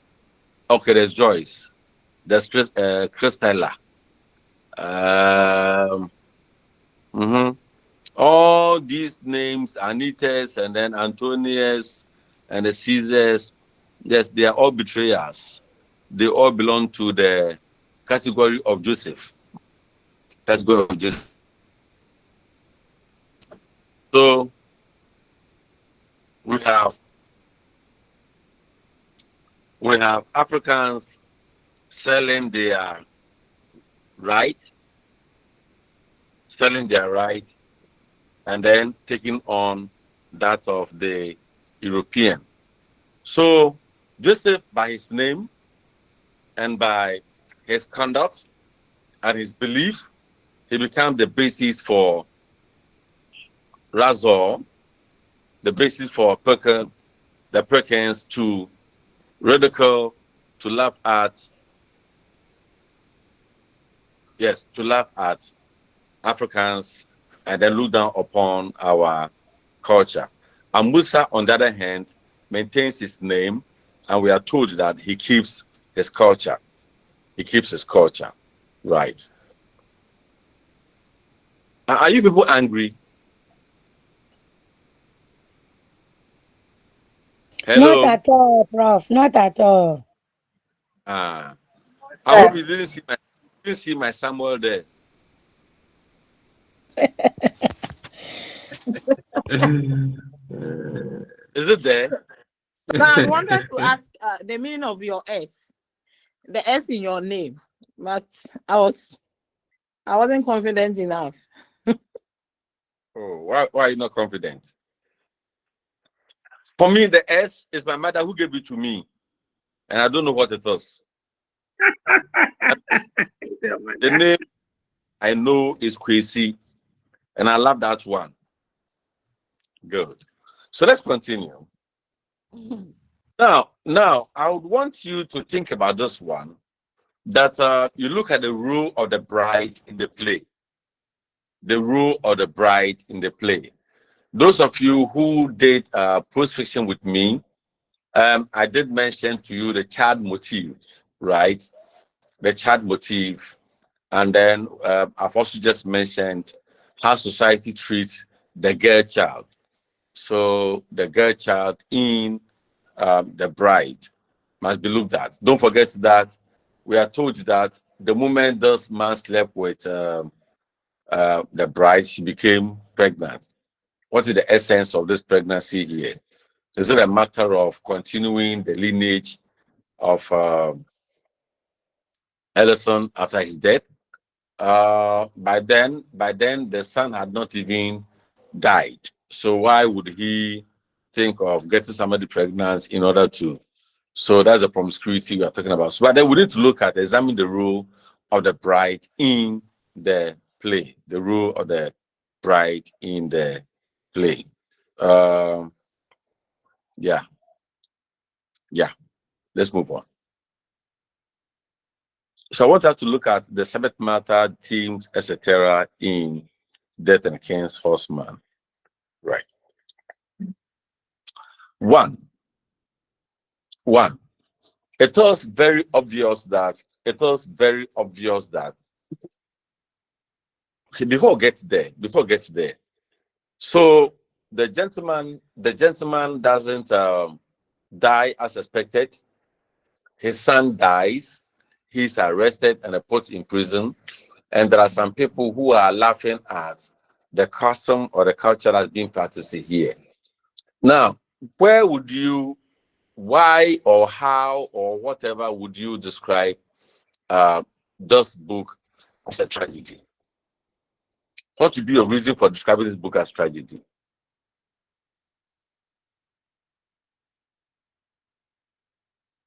Class, if you were to describe this book as tragedy, why would you describe it as tragedy? Florence? Because of the death of Olunde, that is how. It's because of the death of Olunde, then I'll call it a tragedy story. Because Olunde was not supposed to die. It was, if the father had died, then it would have been a glory. But since Olunde was not supposed to die and he died for the father, that is why I'll call it a tragedy. Don't you also think that Olunde's death is a mark of immaturity on his part? Because one, you are not the king's horseman, so you cannot even go there as a king's horseman. Why should we? I think because he felt if the father is not around, he was supposed to be the next king's horseman. I think it's a tragedy, it's a tradition they pass on. Good. So I thought he felt it as a duty. He will not be the king's horseman to the king who is dead. He will be the king's horseman to the next king. So his Maybe death, that is why he felt it as a duty. No, as a duty so that of be the next king's horseman. And the next king has already been put in place. So why do you die? In place. So for me, his death is a tragedy because I would not see it as tragedy because his ignorance of the law, of the culture, of the custom is that which pushed him into this. And that he cannot be a tragic character for me. It's the role of your father. You cannot play that role. The gods, the ancestors don't know you. They know your father. Because before you become associated with the king, you get involved in the rituals that he does. You have not done any of these rituals. So nobody knows you. You become a king's horseman to the next king when you go through the rituals of that. So you cannot just get up one day and say, I want to die because my father is failing to die. No, that's stupidity. So his death cannot be a tragedy. Right. Let's go to Daniel. Why would you describe whoever, whatever the book as a tragedy? Okay. As a tragedy because the key person, Ellison, who was supposed to die following the king to go and perform whatever he has to perform, over there. Did not. You're far from the microphone. Can you get closer to it so I can hear you? Okay, thank you. I hope it's better now. Mm-hmm. The chief's horseman who was supposed to follow the the king, could not do that, and he had to die a death that did not fulfill its purpose. And so, for that matter, it's a failure on his part, and it brings that kind of mood of sadness and disappointment. So, in that respect, I would say it's a tragedy. And Thank you. On the other side, the death of his son. I think that it resonates with the culture in that the father became incapacitated, in that he was arrested and could no longer, and they believe that he was no longer going to be released. And based on my reading of the book, it appears there was a sign, from the sky that shows the time that this ritual was going to be performed. And if that time passes, it was going to be too late for anything to be done. And so, as a result, as the time was passing, the son, had no option than to replace the father in performing that particular ritual. And I think that in some traditions, when the father is not there, the children, especially the elder son, can usually replace them in matters of ritual. Thank you. I see. All right. So for the first part, I agree with you perfectly. The second part, maybe, but I still hold on to the fact that the boy should have died. Right. Any other reason we want to give for saying that this is a tragedy? Yeah, Anita? Please, Doc, I see tragedy from beginning to the end because we all know that life is very important. So the idea of death in the book even makes the book a tragedy. And also the fact that someone has to die to follow another person who has died. And then again, the contrast or conflict between the African and the Western culture. I also see that as a tragedy. And the abuse of young girls who go through a certain ills in the society without their will, especially marriage, marrying without love. That's one also I see it as a tragedy. And then eventually the death of the father and his promising son at the end also makes it a tragedy for me. Thank Anita, you. you've mentioned a number of things that are right. The rule of the girl tragic and so on, but the death of the father cannot be tragic for me here. Yeah, yeah. So we are hoping around it. That's why I said that at the end of it, we will decide whether this book is a tragedy or it's a tragicomedy. Right. So if a question is put on discussing this book as a tragedy or otherwise, I guess you stand in a good position to do a bit of a discussion. Right. Let's give ourselves about 15 minutes break. Then we'll come back to continue. Right. If you have any question, put it down. When we come back, we'll address them. Thank you.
Hey, please, are we done? I can't hear anything. No.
All right.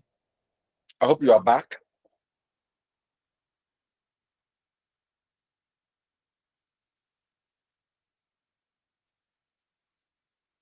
Hello. Are you back? Yes, please. Yes. Yes, Yes. sir. All right. Let's continue. So we're talking about why would we describe the book as a tragedy, and we made a number of points. And I guess I agree with Zanita's point, looking at one, the bastardization of our culture, looking at the girl, the bride, fate. This could be elements of tragedy. They will also look at the fact that this gentleman didn't want to die, which is also tragedy within a tragedy, in the sense that you know that that's what you have to do. When the time came for you to act, you are reluctant and so on. That's a stab in the back. A stab in the back. On the other hand, we can also look at other issues that bring in the sense of comedy. Now, the sense of comedy here may not be basis for laughter. We said it is a thought. It's a thought. And the thought, the deep thinking comes in. For example, we ask of Olunde's death and want to see why Olunde should die. Of course, what kind of culture will say that if a father is not dying, the son should die? Or what kind of a father will say that I want to die, but I'm reluctant to die, so my son die for me? When everybody knows that in every given society, the future of the society is with the young ones. So any father who would prefer that his children die in his place for him to live on is an irresponsible father. And such a father cannot be celebrated as a tragic entity. Again, in African context, suicide, if it's not a ritual suicide as Ellison was to do, but a kind of suicide committed in the jail cannot be accounted as a heroic deed. Can never be accounted as a heroic deed. And for that matter, we cannot celebrate Ellison's death as a way of joining the ancestors to play his role as a king's horseman. We all do agree that if he should die the ritual death, certain performances would have accompanied it. But then finding himself in the prison to die, in the jail to die, that does not go with the rituals accompanying rituals. And cannot qualify him as an ancestor. And that will not take him to go and perform the role that he's supposed to perform. So yes, we may look at all these things as tragedy, but we also stand back and look at the foolishness of some behaviors and so on, and we will not sympathize with. In fact, in the book, we may not go back to Aristotle's definition of tragedy as pitying and then fearing for our lives. We will not pity any of the characters. I don't know if there's any character you pity. With the exception of the young girl who gets herself impregnated by this man, that will be pity. I want to ask the culture that says this thing can go on. I would not pity Olinde. I will not pity Ellison. I will not pity any of the characters in there, nor be afraid for my life that it can happen to me.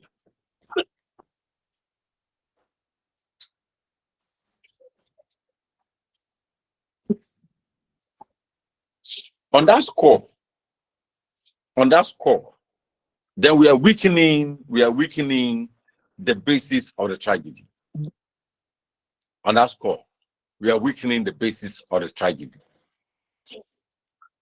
The major tragic elements that really comes up is the interruption of the European element, that is the resident officer and the district officer, that is Simon and wife coming in to disrupt the process. So that we are talking of the interruption of foreign elements into African rituals. That may be a tragic element. But even with that one, we'll look in and blame ourselves. Who brought the mask to Jane and Simon? Right. So for me, it's on some of these reasons that I will not look at then Jesus man as a pure tragedy, as a element of tragedy. So the definition of tragicomedy says that it may have that serious tone and some elements of some underneath laughter, and then sometimes not laughter per se, but questioning what makes it a tragedy. Yes, there's death, fine, but is it justified? Yes, there's imprisonment, fine, but what brought it? All these questions are there to create questions. And if we cannot associate with and sympathize or pity, then the basis of the tragedy gets a bit weakened. I don't know if I've made any sense. If there's any question up to this point, let it come so we'll discuss it.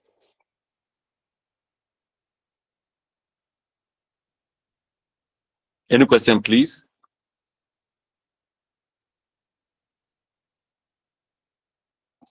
All right, can I continue? Okay. Bertrand? Yes, Prof. No, there's a question here, Bertrand. Yes, sir. Yes, sir. Bertrand, yeah. All right, sir. I would like to know on the issue of Ellison, considering that he agreed to die, and he later changing his mind to die, and probably later committing the sin. You are saying that the Europeans interrupting or preventing him from going through the ritual, that is the main scene of tragedy in the play. I want to get that clear. I haven't said that. Okay. The intrusion of the Europeans has nothing to do with Ellison. Okay. Because the fact that Ellison declined to die and was making demands here took his tragic position out of it. It made him a coward. It made him someone who's not reluctant to meet a responsibility. Right? So his delays and other things necessitated or just called in the Europeans' intrusion. If he had gone ahead to do it the time he has to do it, the Europeans would have come in. This is a delay. And therefore, we would not sympathize him for delaying for the Europeans to come in. No.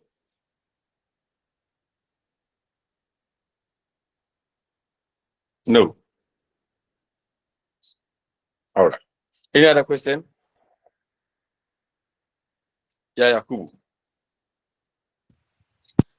Prof, please, is it right to say that Olunde is not a tragic hero? There's nobody in the book who discovers a tragic hero. All right, thank you, Prof.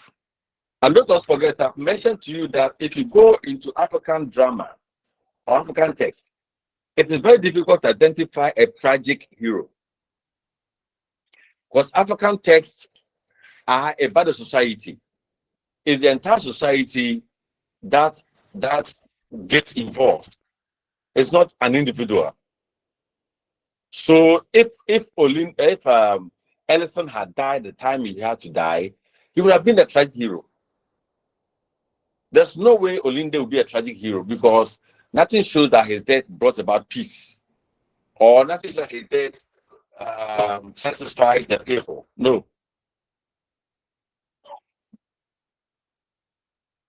So it's difficult to identify anyone. I may look at the bride as the bride rather as a tragic victim, right? A victim of circumstance. And if there's anybody that we want to say did what, in the same way that we say did well in the scheme of affairs, then we'll be looking at Iya Jola, or Yaluja, Yaluja. We will be looking at her and not the male characters. All right. So let's continue. Now, this brings us to the theme that we are discussing in the book. And one that comes up strongly is the clash of African and Western cultures, which is very obvious in the book. The clash of African and the Western culture, which is very obvious in the book. And in reading about Simon, we are told of it as gasp for that the native culture and so on. Then we have also looked at the role of the Josephs, like your Bertrands and your Kates, and then your others, the Thomases and Diners and Jeshuas. Yeah, how they betrayed it. So culture as defined as a way of life of a people with a specific location. When it comes that one location moves into another location, and the moved location try to affect the existing location, that becomes a problem. That becomes a problem. So the traditional culture with the Yoruba culture now clashes with the Western culture, and this demonstrated in how Perkins prevents the justice side of Ellison. Some Perkins believes it's absurd that one should die just because a king is dead. Right. This is because he does not understand our culture. He does not understand our culture or the Yoruba culture, finds it a bit absurd. Now, we are exposed to the first blatant disrespect as they are wearing the sacred Egungun dress to their fancy ball. So they are going to fancy party with, yeah. The husband and the wife decide to throw a small party, and then they dress in that fancy ball, and that's a very serious thing. So Amusa refuses to speak to Perkins because he knows how sacred the custom is. Olande also expresses how the whites have no respect for what they do not understand when you saw Jane in the ancestral masks. So that is the conflict there. That's the conflict there. But in all these conflicts, I would draw in strongly the role of Ellison in delaying to do what he's to do. And that gave the opportunity to Simeon, Jane, and all Josephs and all others to come in and disrupt the traditional culture, our traditional culture. I am hard on Ellison and elements of Ellison because one for asking for a fresh virgin to sleep with is not part of the bargain. And that's an abuse of power, right? Asking for the best clothes to be given to him before he dies. That's also an abuse of privilege. So the blame is on him. We will not look at him as a tragic character or whatever. No. And he paved the way for all that to happen. Now, the next thing we are talking of is death as a transition of life. And I guess this one has been explained earlier, that death is seen as a transition of life, moving from one state of life to another. Can I see by hand? Can I see by hand those who will gladly die today, if they are told that heaven is open for anyone who died today? Can I see by hand those who will die? Hey, I know you are raising your hand because it has not been said, because it's hypothetical. I know. How many? 1, 2, 3, 4. Of about 91 people. Just 4. 5, 6. So you are all Ellisons. You are all Ellisons. Let's continue, please. Islam, our brothers in Islam, do you believe that death is a transition to a new life?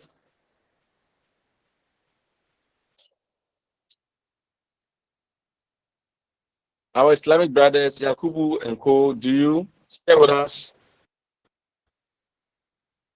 Please, yes, Prof. You do. Yes, Prof. How is it captured in the Quran? Prof, please, in the Quran it is stated that after this life, there is a life hereafter, where all your doings here in this life will be judged. Then, if you are a righteous person, there's a place for you to go. If you are not a righteous person, there's also a place for you to go. So there's a life afterwards. Thank you, Prof. And that life afterwards, according to yours, is not a holistic life. It's not a general life, but you'll be judged. And you go where you belong. So it could be a place of bliss or a place of gnashing of teeth. All right. The Christians, what do you also think? What does your Bible say?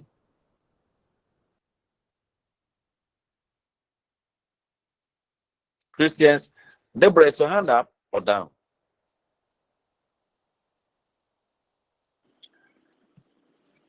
Yeah, let's hear you, Anita. No, Ahin Francis. Yes, according to the Holy Bible. Yes, sir. Thank you for giving me opportunity. And according to the Holy Bible proves that there is a two places. Jesus Christ spoke about it in book of Matthew 25. And Old Testament also prove it, that all of us shall be judged after cessation of life, that is after this life. And the righteous shall inherit the kingdom of heaven, and the sinners shall also inherit the kingdom of hell. And also describe the environment or the condition of heaven, of which we are going to enjoy. And those who are also inherit the hell also will have gnashing of teeth, as you said. And Jesus also once again said in the book of Luke about the Lazarus and the rich man. Thank you. To us. Don't come and preach to us. I just asked a simple question. All right. Do you have people traditional here? People who are neither Christians nor Muslims. Do you have them here? Anyone? Cynthia?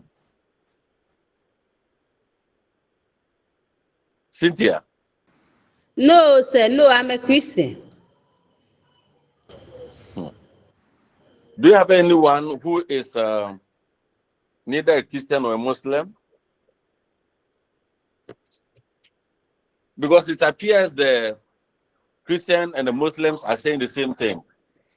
they are all pitching the next world on Yapanda. Thank you for the opportunity, Prof. Yes, in a typical ATR, African traditional religion, it is the belief that after one's die, there is life after death. Typically, the one who dies who did not commit suicide. When you commit suicide, you are not an ancestor. So that is why the ATR people believe that their great grandfather are gods to them. So they worship to God through them. So because they believe that they live in the other world to intercede on their behalf. Thank you. Thank you. So then you realize that apart from the WATR people, the Pandans people, all others pitch their life after death on judgment. But the WATR has not put anything on judgment. Is that okay? For them, it is how you die, the state within which you die, that matters. Good. So the concept of death as a transition of life is dependent on one's religious orientation. There are differences in the belief of people about what happens when one dies. The African belief that there's definitely life after death. And that's why for the Yoruba people, yes, Elson can die and go. But then for the Perkin and wife and co, no, you can't die. If you die stupid death. Now, this is the belief that holds the play on. And therefore, anyone who tries to go against this belief, who tries to disrupt this belief in the play, becomes a fool, F-O-E, the African belief. The theme depicts the African belief in the ancestral world, and death is depicted as a means into another world. So I believe that there is life after death. Hence, in order for the dead king not to be lonely, there is a need for a horseman to die and accompany him. Right. Among the accounts, if someone dies and the person does not get a befitting barrier, what happens to that person?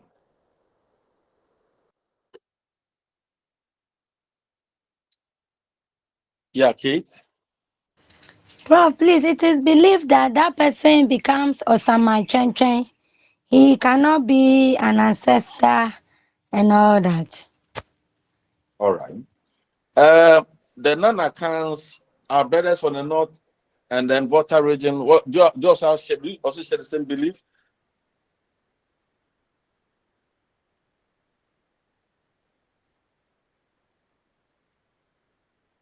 Our brothers and sisters from north and then water. Do you share the same belief? Non-accounts. Do you share the same belief?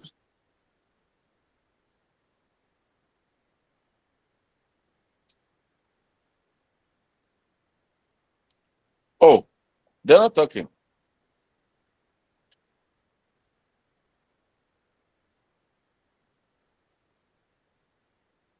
All right. Kate, thank you for that. Now, the next theme is duty and responsibility of a statesman. Duty and responsibility of a statesman. And in this sense, that's why in some places, MPP would expect Kufuor to do much to put the party in order. As for Rollins, he will tell you, he will boom. Unfortunately, he's gone. But we'll soon have somebody who also boom to put NDC party in order. Kufuor is supposed to be that statesman, but then he's not. After Akufo-Addo, he messed up big time. So when he speaks, no one will listen to him. So being a statesman traditionally means that you know the custom, you know your tradition, and then you live by it. You protect it, and you do it without asking questions. If you look at things fall apart, when they were going to kill this boy in Kemefuna. It was the elders who said it should be done. Though the elders knew that that young guy is a good boy, should not be killed, but tradition says it should be done, so it must be done. So therefore, Ellison had no right to dilly-dally when tradition says he has to do it. Good. So duty is a moral or legal obligation in which one is expected to execute. Responsibility, on the other hand, is the acceptance of an obligation. So Ellison accepted the obligation to be a horseman and has a duty to perform, because being a horseman came with a lot of benefits. You can enjoy all those benefits, but when it comes to you playing a role, they will say, no, you don't want to play the role. That cannot be. One of the things that sets the play in motion is duty and responsibilities of Ellison. Ellison, his role as a king's horseman, is a statesman, an important man, and knows the tradition very well. So accepting to be the king's horseman and enjoying all other things meant that he has a duty to fulfill, and that is to commit ritual suicide when the king dies. So reneging in this, or staying away from meeting this responsibility is a very big minus for Ellison. In fact, in some places, his entire family will not even survive. That might be the reason why Olinde has to kill himself. That might be the reason why. Let's imagine it had been a Boko Haram community and you were to die for us all to have our peace, and we say you will not die. What would they do to you? They will rush on you, beat you mercilessly, and finish your family. So none of our family will get opportunity to get closer to that position as the king's horseman. Right. Then we come to ritual suicide as a means of meeting responsibility. Ritual suicide as a means of meeting responsibility. And I think there are several metaphorical ritual suicide that we go through to meet responsibilities. Is that right?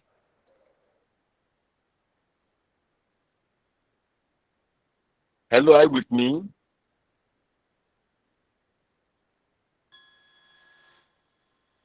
Yes, Doc, we are with you.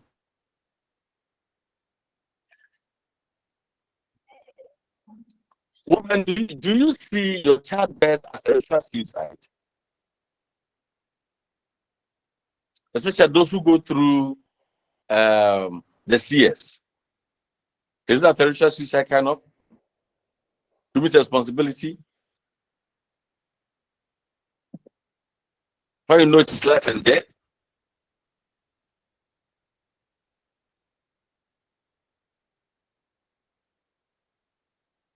Ladies, can we hear you? Kate, let's hear you. Yeah, thank you so much, Doc. Mostly, some women will, from the beginning, opt for the cesarean section.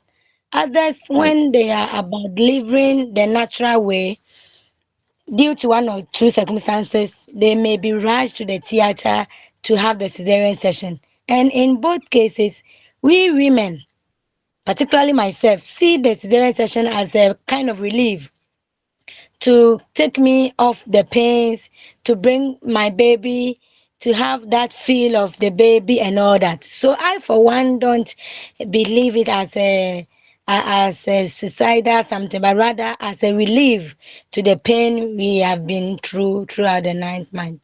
Yeah. Okay, I see. Any contrary view?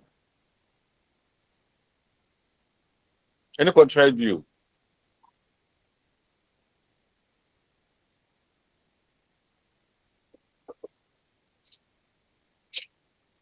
Yeah, if yeah. Okay, Prof, thank you. But please, it's not a personal thing. But what I've also realized is that some religious bodies do not accept it that their people should go through CS. They don't see it as normal. So for them, it may be suicidal for them because they believe that it is proper that the woman give birth naturally. So if you go through CS, it's not a good thing for their religion. So they don't accept it. For such people, if it becomes necessary that they should go through it, it becomes suicidal for them. Thank you. I see. Yeah, thank you. Any other?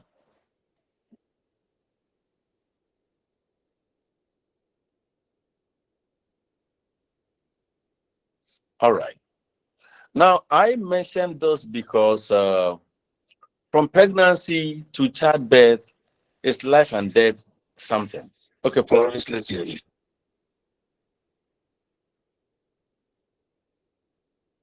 Florence. Yeah. Prof, please. Some women, even getting the pregnancy is a suicidal sacrifice. Me experiencing from an IVF experience, what you go through, even through the process of IVF, the number of injections, some in your tummy and others.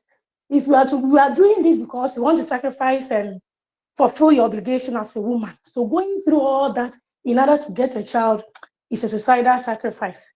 And sometimes even 50-50, but you still go through that. Let's put the money aside, the stress, the anxiety, the pains.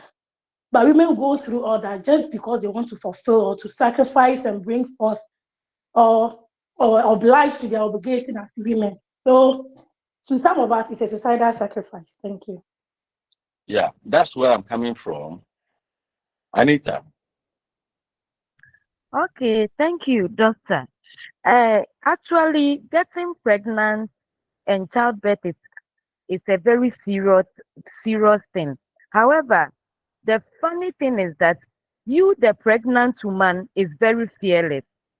You are so hopeful that you will deliver safely and have you and your baby uh, safe.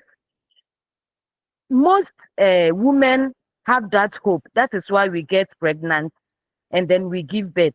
It is only few women who know they are at risk but still wants to give birth. But most of women who give birth know that they have the faith and hope that they will deliver safely. So I don't see it as a suicidal. If actually we know it to be suicidal, or we feel it to be suicidal, we wouldn't get pregnant in the first place. Most of us wouldn't get pregnant in the first place. But it is those outside pregnancy, those who are not pregnant, that when they see pregnant women, they fear for them. But you, the pregnant woman, you are so hopeful that you will deliver safely. I see.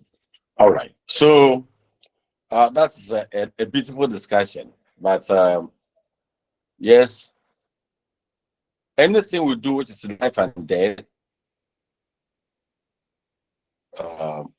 effort, right? So we kill ourselves in order to get it, and we kill ourselves to get it, and we can succeed in getting it, or we may not get it. For example, the education we go through from nursery through KG to whatever. How many of us had the hope that yes, I'll finish a good university and become A, B, C, or C?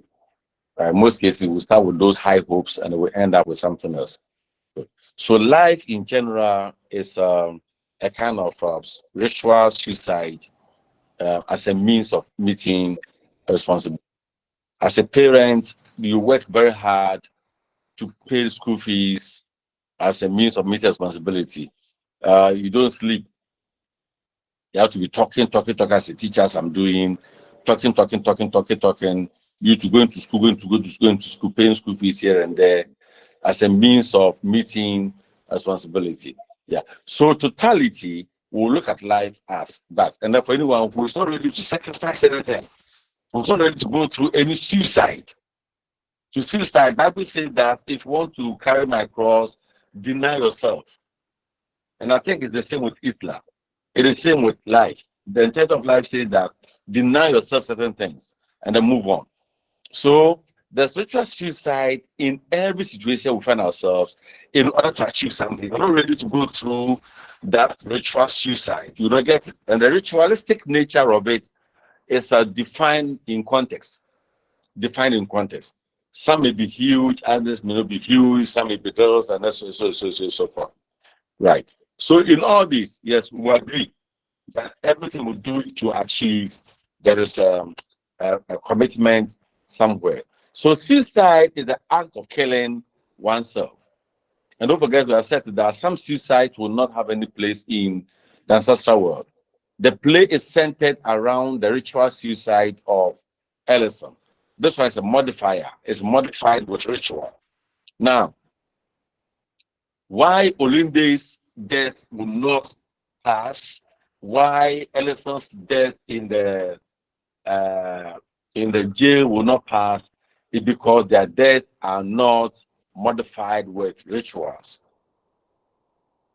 So Olinde commits suicide due to his father's lack of duty, and Ellison, for knowing the death of the son, also commits suicide as well. You realize these suicides are not attached or modified with rituals, so will not have any effect. They are all things done in futility. They are all things done in futility. Right. So ritual suicide as a means of meeting responsibility is crucial throughout the book and throughout life. Florence, your hand is up. Any problem? Sorry, sir. Don't worry. Right. Then we come to poetry and incantation as a means of communication. When we're looking at the characters, we looked at Ellison as the first important character. And right after him, we looked at the praise singer.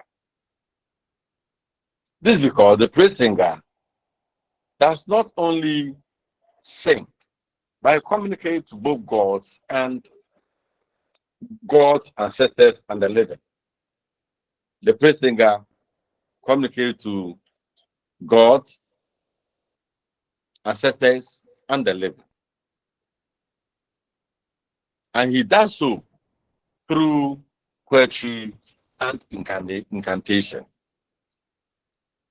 And if you read the play very well, you realize that we have those running through. So there's a praise singer, they have drummers, and then Ellison used means to commit the ritual suicide. So Ellison is to work with the praise singer, work with the drummers, to commit the suicide. He did it. Now, they would have evoked the spiritual world, which is to take the life of Ellison. Maybe different from Ellison strangling himself in the prison. Maybe they could just perform and then he will get possessed and then his life will be taken away in a way that he may not even feel the pain, kind of. So the praise singer drummers are very important in this play. And they also entrench the traditional presence in the book. They entrench the traditional presence in the book. Because the drum language will evoke the spirits of the dead and the gods around. The praise singer will sing, and definitely, just as we do. Any fetish priest on this platform, or anybody with a fetish priest experience on this platform, you tell us how you get possessed. Or if anyone knows anything of that, please share with us. How do you get possessed?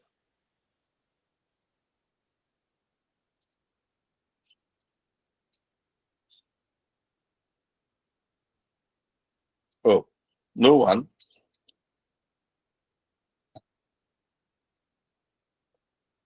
Okay. Please, when you meet anyone in the streets, ask the person how they get possessed. But what I know is that there's drumming and dancing and singing and that, and then they get possessed. In some churches too, people get possessed. The ladies who go to deliverance sessions, you get possessed. How do you get possessed?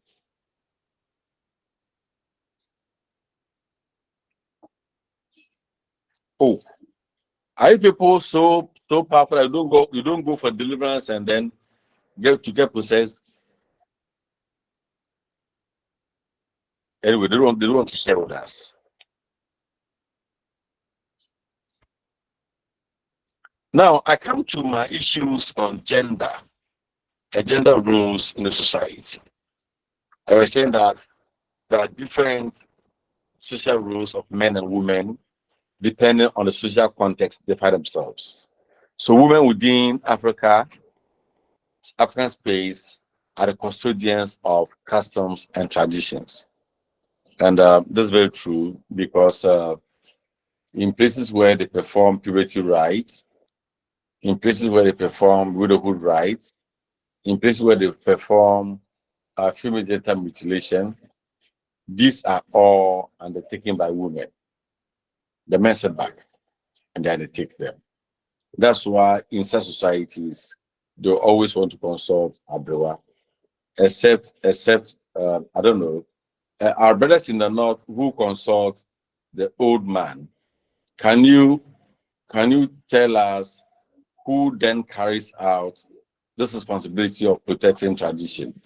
Who performs the widowhood right? Who performs the tropacy right? Who performs such rights? Can you please share with us?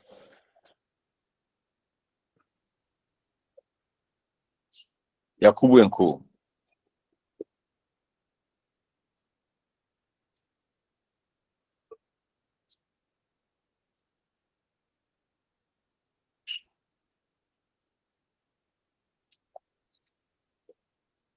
Oh, no one talking? Yeah, let's hear you. Abugiri. Please, thank you, Prof. Please, no fear, we don't perform the puberty rites.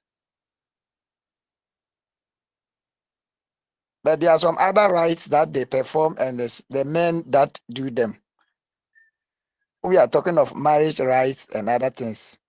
So is the man's ladies, women don't have a hand in performing those rights. Is the men, and then there's another thing that let me say, if a lady you marry to the house and then you fornicate outside and you are coming, they have to make you naked and then perform some rites outside before they takes you to the man's house again.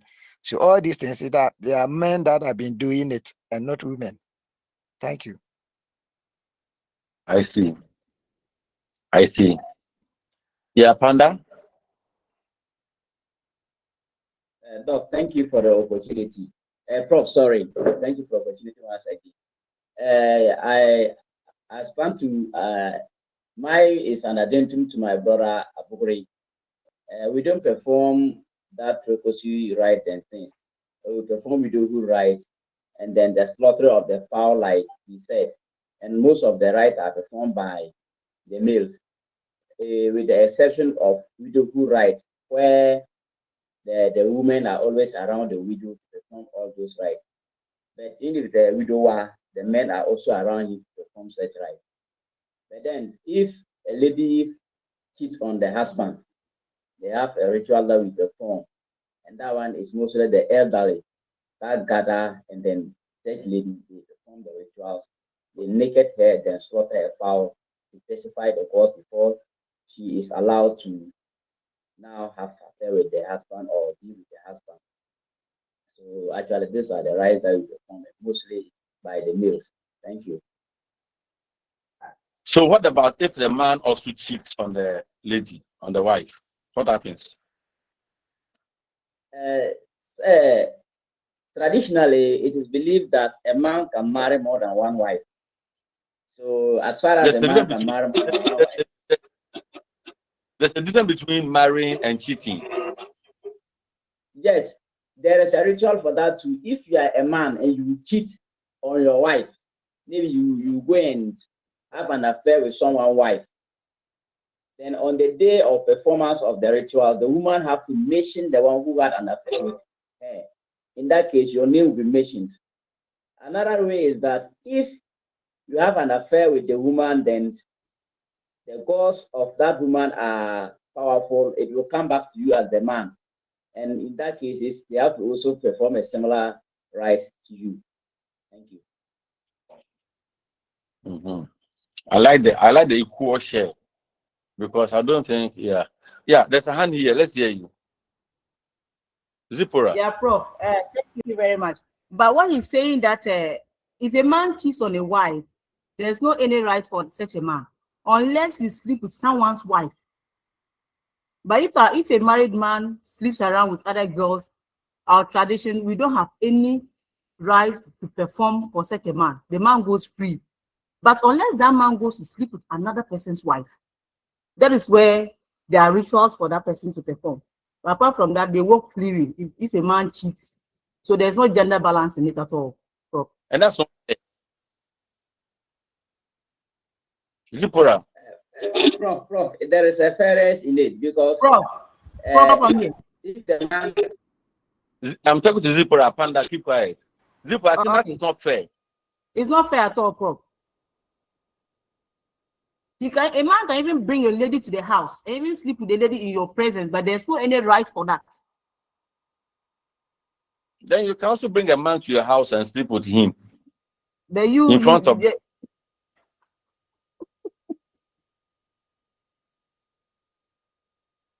I personally don't support such things, such systems. I don't think anything that is that marginalizes a section of society must be upheld. If the man thinks that he can go out there and have an affair and come back home and there will be no problem, then the woman can also go out and have an affair and come back and there should be no problem.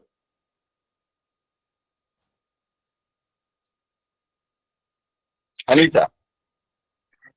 Doc, I'm glad you are saying this because when you say this, the man tells you what the Bema Udrama for that. Or ban or you drama for Bema and you drama for. And because the men are always protecting themselves. And I always say that because women have kept quiet. If women are to also rise up and speak, men will keep quiet and sleep. Kate. Yeah, thank you so much, Prof. I also believe that there's no fairness down here at the with the Akan customs. When a man cheats, they will tell you that you, the woman, didn't take care of him. And so he's justified by that. But you, as a woman, who dare you? And that is also seen during the Kunaye, where women pass through so many stages of suffering. But when a woman dies, the man goes scot-free. During the funeral, he shakes hands with everybody. But during the funeral of a husband, the woman is clothed, he's covered, he doesn't shake hands. Sometimes he's kept in a particular room. He eats only food they call a sro ediane, only plantain. You don't eat rooted foods and all that. They take you to the stream to bath you with the spirit of the husband. All these things the husband don't go through when women die. So the unfairness is all over. So I'm calling upon you women to go out there and fight to change these things. That which is not supposed to be done to a man should not be done to women. If it's done to women, that should be done to men. And I always say, if you think your husband is cheating, you should go out and cheat. He catches you and beats you, fine. That's all. Hey, Boko.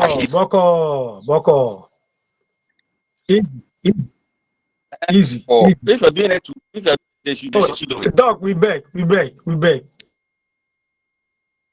That one, you beg. Yeah, we beg. Dog, we beg. Women are very precious, so they need not to. Men are also precious. Last one, and then we'll go on. Doc, thank you. Prof, thank you. I think all those of you who are reducing my title, I'll take you to court. Oh, it was unfortunate. The reason why something of that sort had happened is as a result of our culture.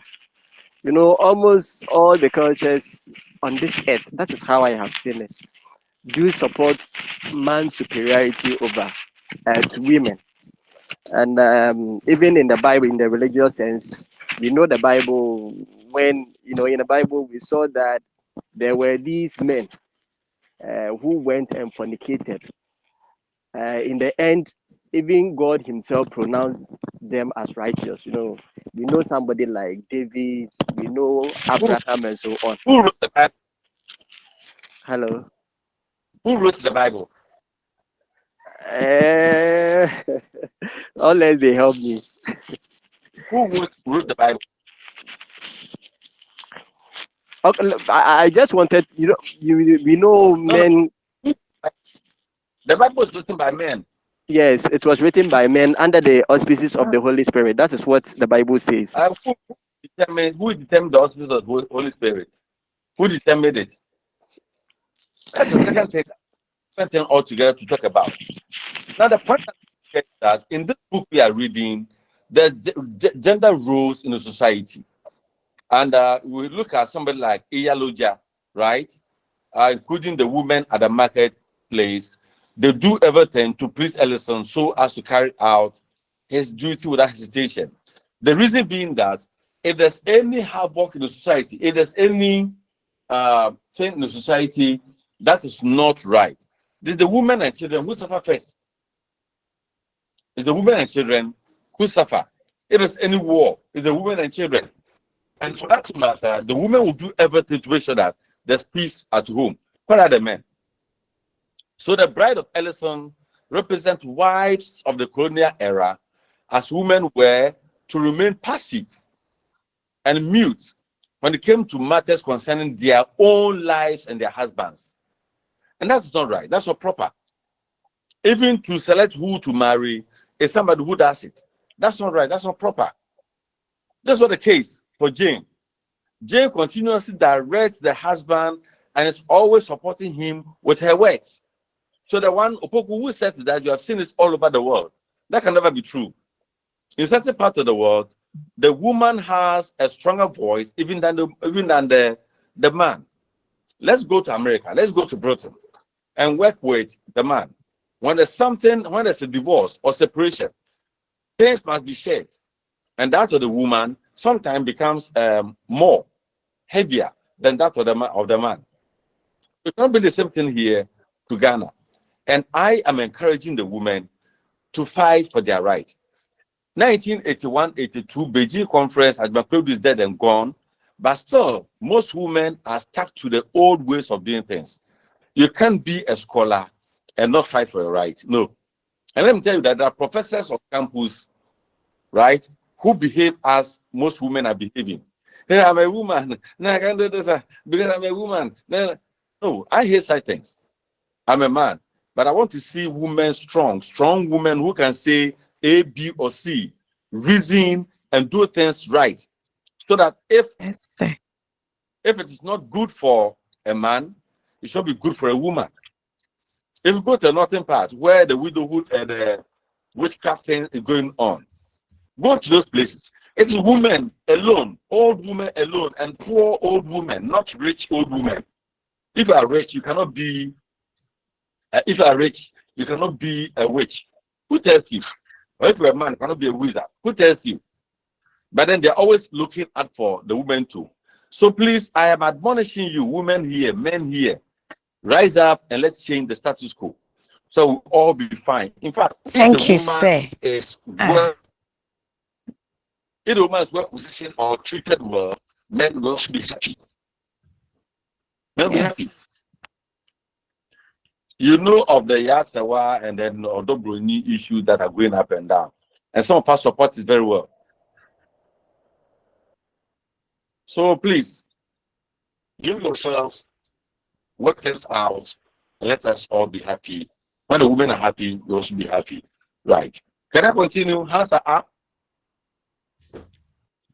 If you let's hear you. Thank you very much, Prof. Please, actually, we women, we like the submissions that you've made.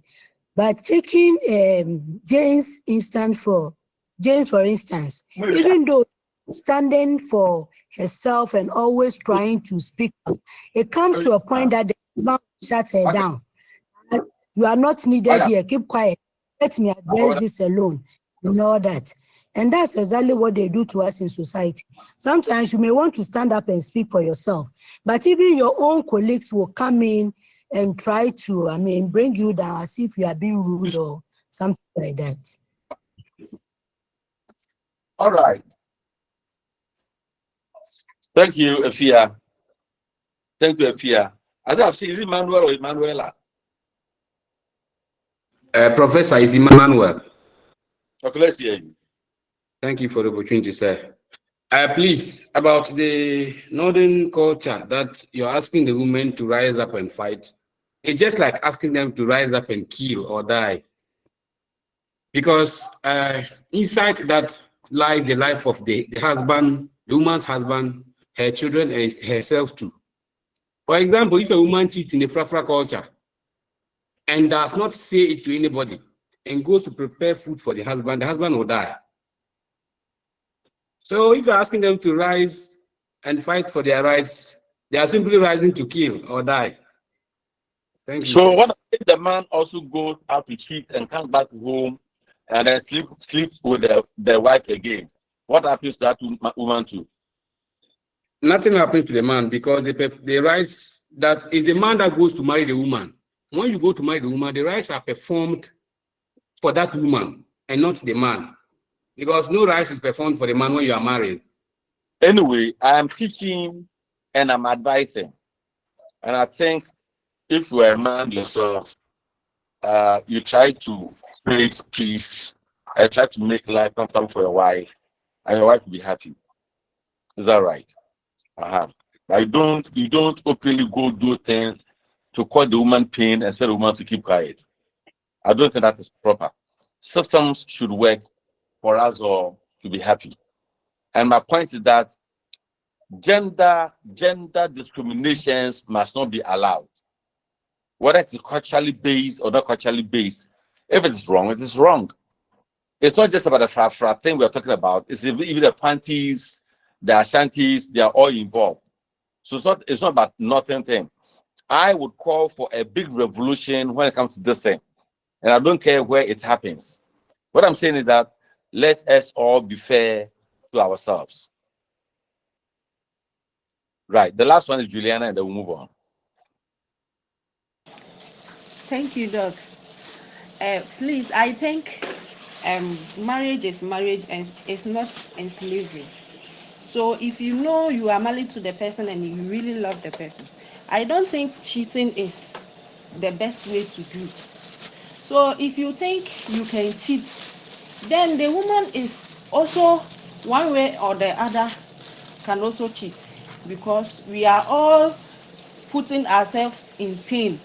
If a woman can cheat and a man can die, it's the same as a man. If you cheat, the woman can also die. So I don't see any difficulties here. We should try and do justice for each other and not to look down on anyone. We are all equal. So we should try and accept that. Thank you. All right. So thank you. We are done. Let's move on, please. Otherwise, we're not finished. Let's move on. Right. So we have looked at the gender roles and we are saying that these must be addressed. And in the book, there's this gender disparity between the African woman, how they are treated, and then the European woman, how they are treated. Throwing things here and there. If the African woman's treatment is not very fair, and that the European is fair, then we'll have to pick that one and then leave it. But there's another contradiction there. We don't want to do anything, we have anything to do with the Europeans when they penetrated our culture.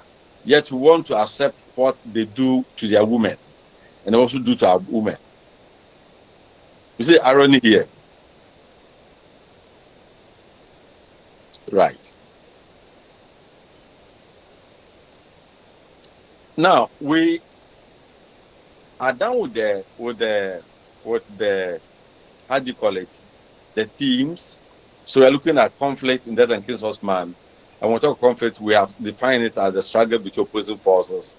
Usually the main character struggles against some other and so on. And then we said there could be internal conflict or external conflict. Now, in this story, we will deal more with the internal conflict than external conflict. We see Ellison's reluctance to die, his desire to remain on earth instead of joining as a king. That is a major conflict in the book. In fact, if Ellison had done his role, had just gone ahead with the ritual, all that we are reading wouldn't have come to pass. Right. So there's that internal conflict as a major conflict in the book. The external conflicts are minor. They are minor. External conflicts are minor in the sense that Ellison and the Perkins who attempt to stall his journey to the dead king, that's external conflict. And I do not think they matter so much in Ellison's journey. Right. Excuse me. Eti, ọ̀chẹ́ mẹ́rin time. What about it? Ǹjẹ́ ìwé ẹ̀rìn àti ìṣẹ̀lẹ̀ àná?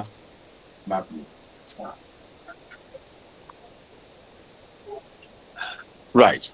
So the main conflict in this book has to do with the internal conflict of Ellison. The internal conflict of Ellison. It is his conflict that brought about the other conflict here and there. So Ellison decides not to. Olinde comes down. Oh, my father doesn't want to die. Okay, can I do it for him? There's no discussion. But Ellison goes to market. He doesn't want to die. And then, why don't you want to die? I want to have a young bride to sleep with before I die. Okay, take this one and go and die.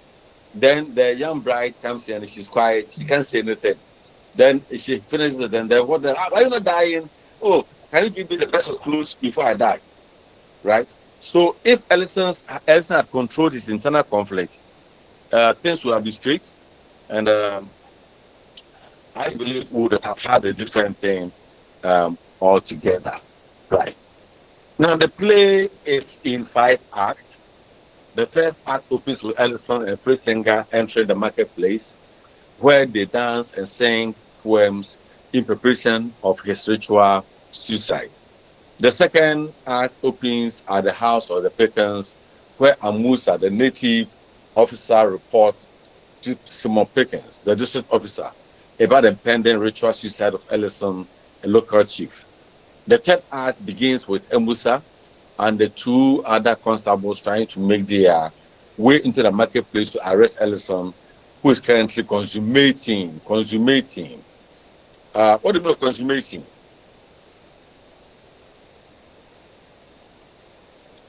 What do you mean of consummating? Yeah. Let's hear you, Ado. Bernard? Thank you, Prof, for the opportunity given me. Consummation simply means having an affair with a woman or a man. That is sexual intercourse between lovers.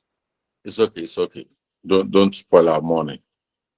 Thank you, sir. So the market women try to prevent them away, and the arrest fails. So meaning that they were all aware that to their bride, and so they prevent him from doing it. Is it the same as the elopement? Is it elopement? There's this kind of marriage where the lady is ambushed and then caught and brought to the man, and the man forcefully make love to her, and then she becomes a wife. How do you call that? That's the system. Elopement is the one that they run away. Yeah, Panda. Sir, that is by forced marriage, but we call it elopement, where the lady is not aware, unprepared. Then they just go to the market wherever they see. No. Stop it. Elopement is running away with her. Elopement comes in when maybe the families are not supporting, families are not in agreement, so we both run away and they go and then do our thing. We'll come back home with our children and they have nothing to say than to say, okay, we've accepted. This one, the guy might have proposed, the families have agreed, but the girl doesn't want to, so she's running away, or she doesn't want to accept the marriage. So they catch her by force, bring her to the man. The man does it, and because the man has entered her, she has to stay there as a wife. That's what happens in this book. And I was saying that those who are saying that in contemporary times, that is in modern times, if a man sleeps with a woman, it's not an automatic condition to be a wife. But then in the olden times, as Ellison's period and those things, the moment a man knows a woman, you stay in a man's house. You're a wife. You're a wife. Otherwise, we could have said that, okay, he can just have one with her and then she go back to marry the man she betrothed. But no, the way the man sleeps with you, you stay with her, with him as the wife. Right. So that's what happens there. And so that the third act, the market woman drives away Amusa and the other two constables. Then we come to the fourth act, which begins at the ball, where the friends, the residents, the friends were all present. They were all present, and it somehow ends up at the hall as well. Right. Now, the fifth act opens at the jail where Ellison is held in custody and then he commits the suicide, as we have seen. So that is the five-act structure. Don't forget when we're talking about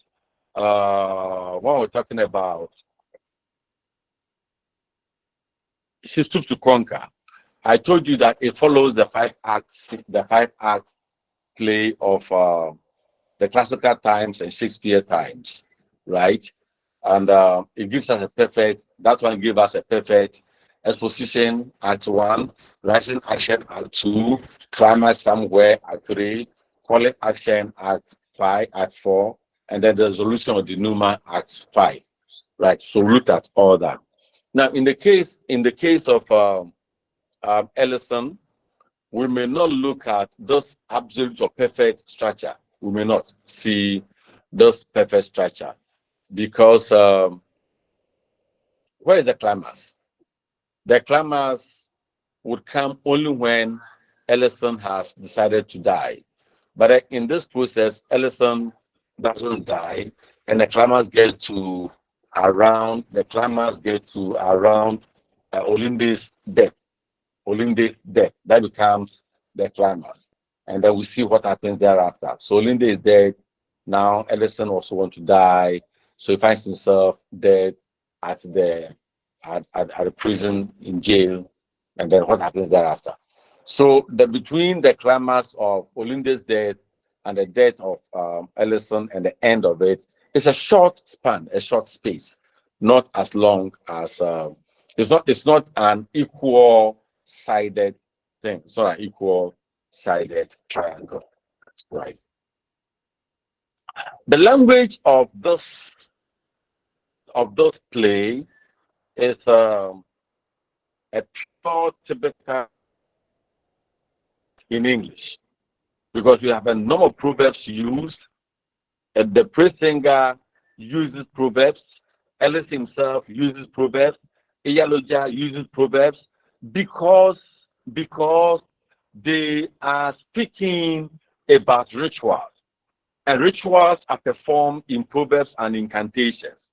So the proverbs define the story as African and specifically the cultural setting of the story.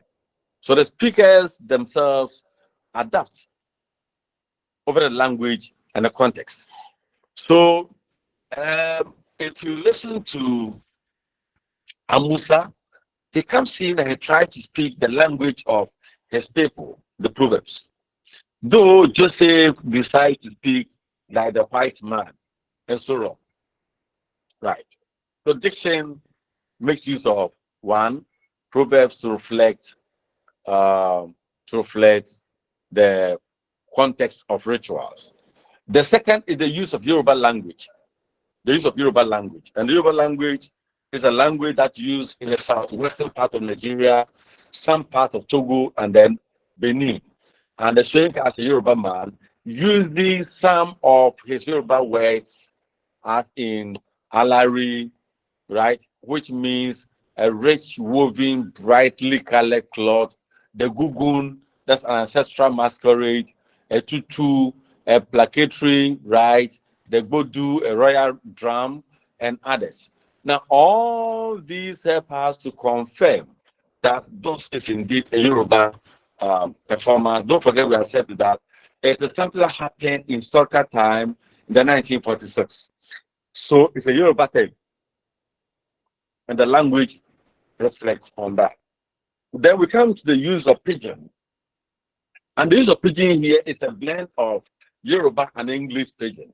It's also an indication of moving away, transitioning from the colonial times to post-colonial times, or transitioning from pre-colonial to colonial times. So now the white man has also come, and we are trying to blend two culture, Western culture and then the Yoruba culture. So it becomes the comic character. Musa speaking pidgin becomes a comic character and confused character, as he does not know the culture to uphold, either to uphold that of the errors he makes in the English, or he used to speak his Yoruba language. And Musa, the truth that he takes when he's speaking to the people, he says what? Mr. Perkins, right? I beg you say, what you think you do with that dress? It belongs to dead cults, not to human beings. Then Amusa again, Madam, I arrest the ringleader who make trouble, but me, I no touch a gugun. The gugun himself, I no touch. I no see, and I know abuser. I arrest ringleader, but I treat a gugun with respect. That's the pigeon, right? That's the pigeon. So we don't know whether he's defending his culture or he's defending the English people. So the use of the language reflects one, the ritual context, reflect two, the people, and reflect three, the confusion in the page, the confusion that is erupting between the Africans and then the non-African context. So figuratively, Proverbs will make good use of some metaphors. Some metaphors, as in Ellison tells Iyaloja, I saw the ivory pebbles of Oya's riverbed. And then he says, that's when he saw the beautiful young lady who was later given to him. So instead of saying that, oh, give me this lady, he uses a metaphor that I saw the ivory pebbles of Oya's riverbed. Pebbles referring to maybe the breast or something, and so on. There's also the use of simile as in comparison, where Ellison tells the praise singer, you should sound like a jealous, right?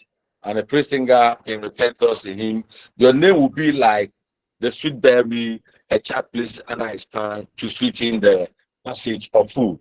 That is, if you die as you ought to, right? So there's the use of figurative expression. That symbolism, that's a Gugun custom, is seen in the masquerade.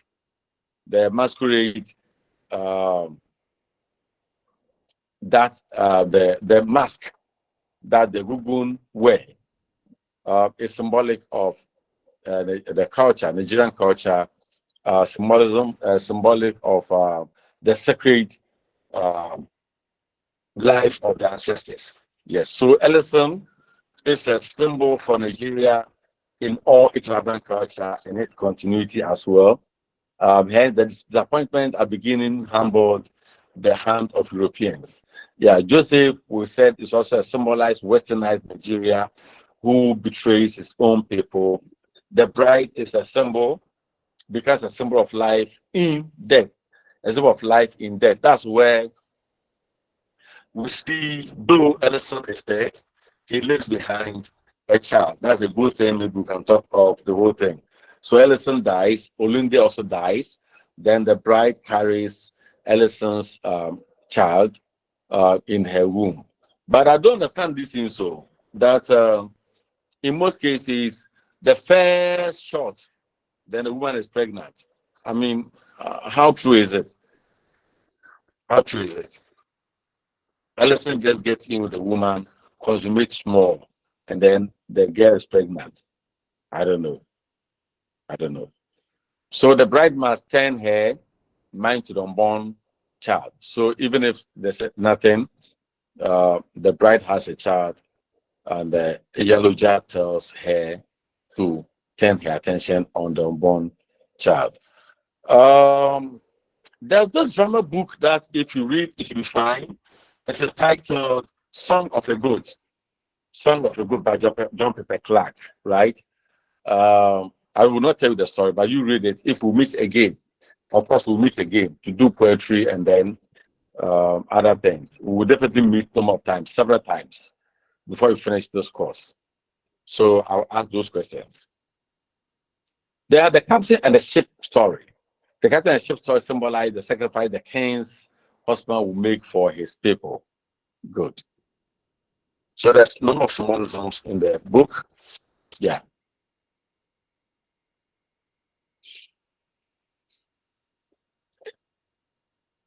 Theologian speech is also filled with figurative expressions.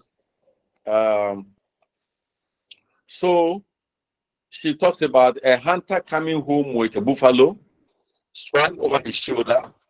There's someone trapping a tree, dew on earth's surface, animal stepping in, vomit. And then, so all these, a hunter coming home with a buffalo slung over his shoulders, someone tapping a tree, dew on the earth's surface, animal stepping in vomit, and all these are demonstrative power which refers to Ellison. So Iyaloje doesn't speak direct. In her proverbs, she packages metaphors. In her proverbs, she packages similes and talks about Ellison. The marketplace where Ellison strikes at the beginning of the text, revealing his power and authority, is painted with a picture of grandeur and then vitality. Grandeur and vitality. What does it mean? The strength, the ability, the energy to go through, because they are interested in seeing Ellison pass on beautifully. There's the mood and tone. The mood and tone are words that sometimes get interchanged, but the two terms actually have different meaning. The tone is the attitude or the general character of a piece of writing, and it's often related to the attitude of the writer or the speaker. The mood refers specifically to the effects of a piece of writing has on the reader. So the tone is the writer speaker, the mood is the reader. Right. So, for example, it would not be unusual for a poem with a sarcastic tone to also have a sarcastic mood. So they move hand in hand. The tone in the play, Death and Jesus Man, is ironic, yes, whereas the mood varies from celebratory, tense, ironic to mournful. So look at this one. The mood moves from a period of celebration, a period of tensity, a period of irony, and a period of mourning. So when we have all this together, how do you conclude that this play is tragic? All right.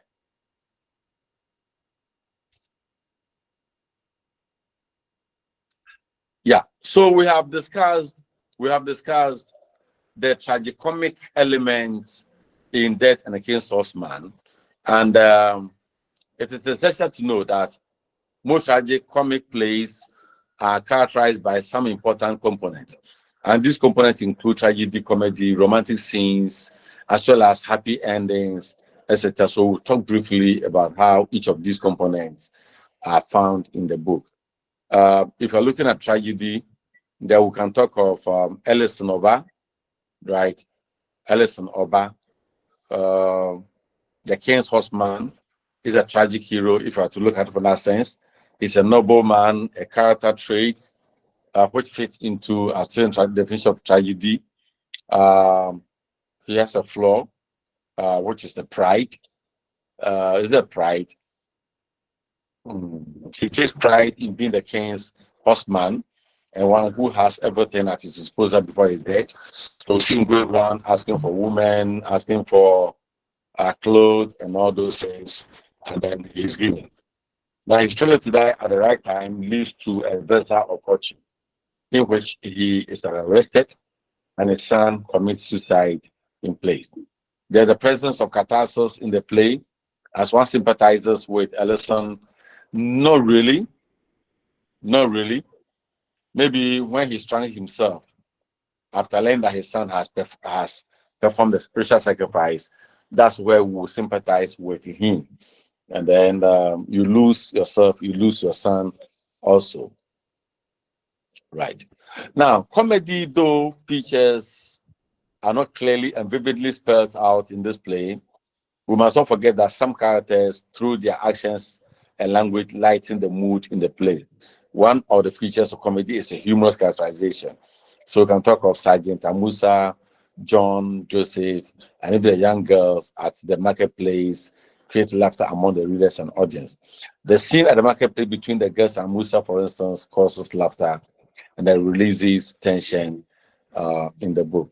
We also have another feature of comedy, which is struggle of love or lovers, young lovers to overcome problems, and often results of the interference of the elders and is enacted. The young bride who is betrothed to Yaloje's son is hastily married off to Ellison because he requests her before the ritual dance. Now, this disruption in the life of the young would-be couple becomes a struggle for the young couple.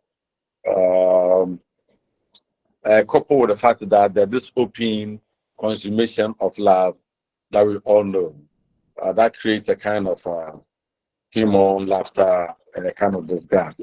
In tragedy, these things do not really come in. Yeah. There's also a feature of family tension resolved in the end. This is enacted by Olunde and then his father, Ellison. Olunde expresses his disappointment with his father just in few words and walks away from him, even though his father seeks for forgiveness. This tension is resolved when Olunde takes the mantle of himself to commit suicide ahead of his father. I do not agree to the fact that it is resolved. No. You don't do what you have to do and your son dies in the process, you also commit suicide. That's me have resolved it. It's a stupid thing you have done. The romantic scene here goes into a bride, as I mentioned earlier. They also have another one between Perkins as the case in the play. Though their case is interpreted by John, it still serves as a romantic scene. There's happy ending. The ending of a tragic comedy can be a happy one or a sad one, depending on the plot. In that case, Osman, the plot ends on a sad note, both tragic hero and the son die few moments after each other. However, the death serve as a social healing. The death serve as social healing for the good of all. Right. So this is where I would normally talk about Romeo and Juliet as a tragic comedy and not a comedy. Because in Romeo and Juliet, we are told you that the two families were but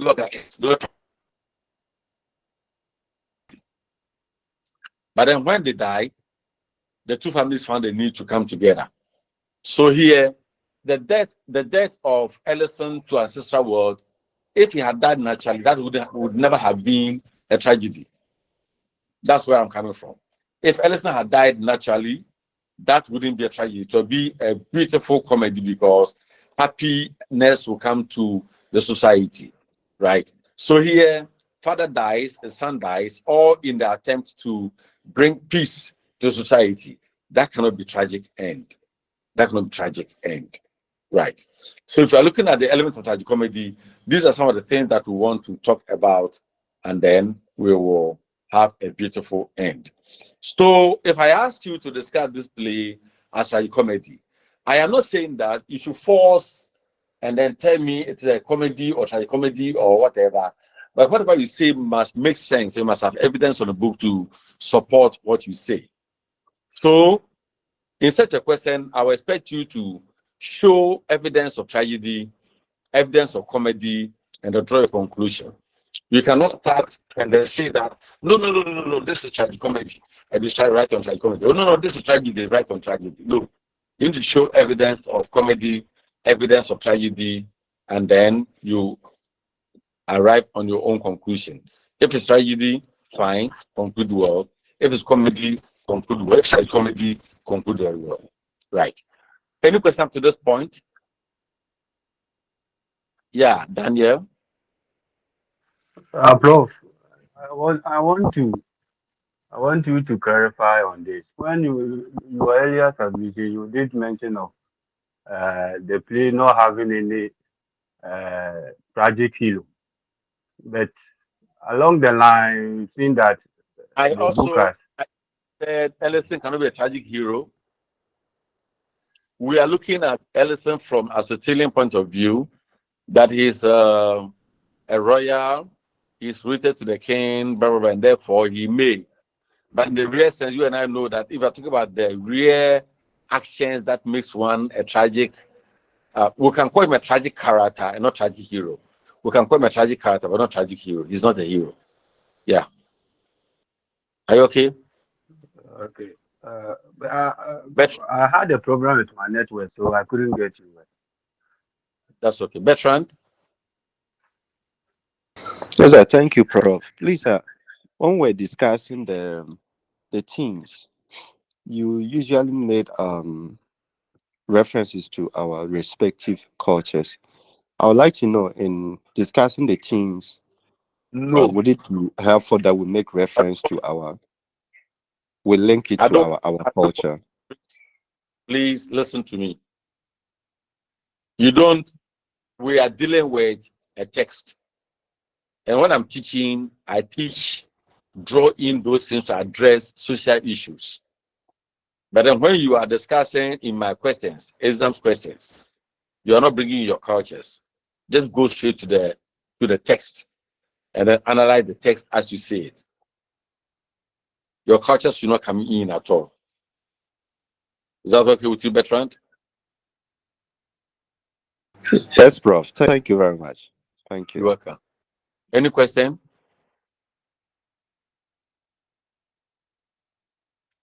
If yeah.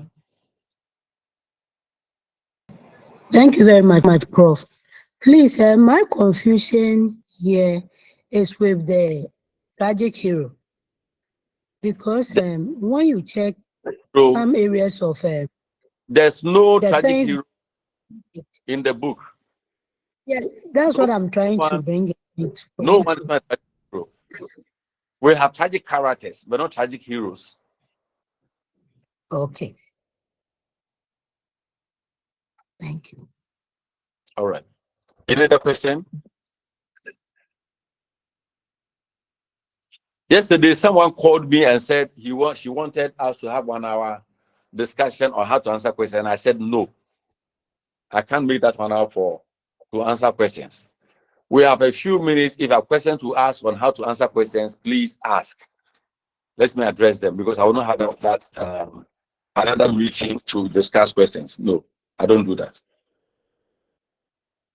If you have questions on how to answer questions, let's talk about it.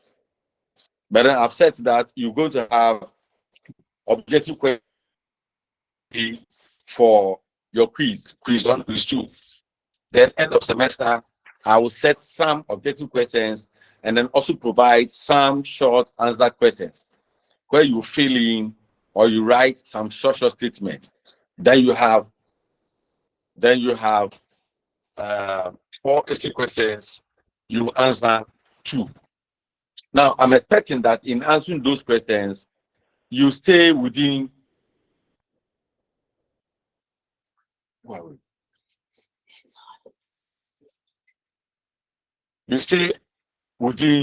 the books. You give instances from the books. You quote from the book to support. You don't come and tell me just a story. As I said yesterday, most of you have not read the books. You read the commentaries around, people tell you the stories, and then you make passing comments.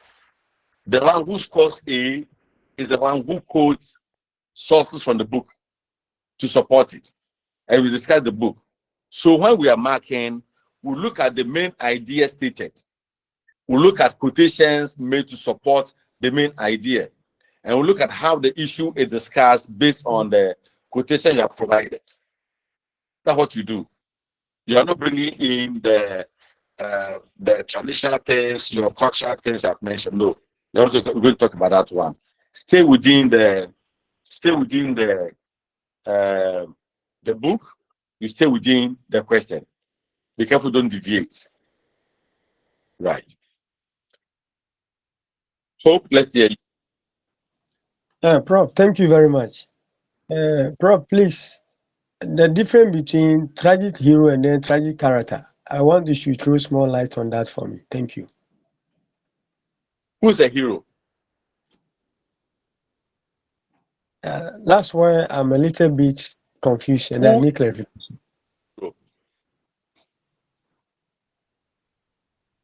In your understanding of the word hero, who is a hero? Hope. Prof. Yeah, who is a hero? Somebody who have won a battle.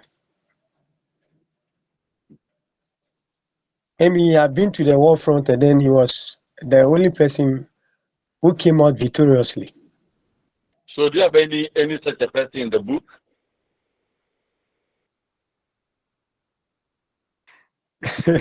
Okay. If you go to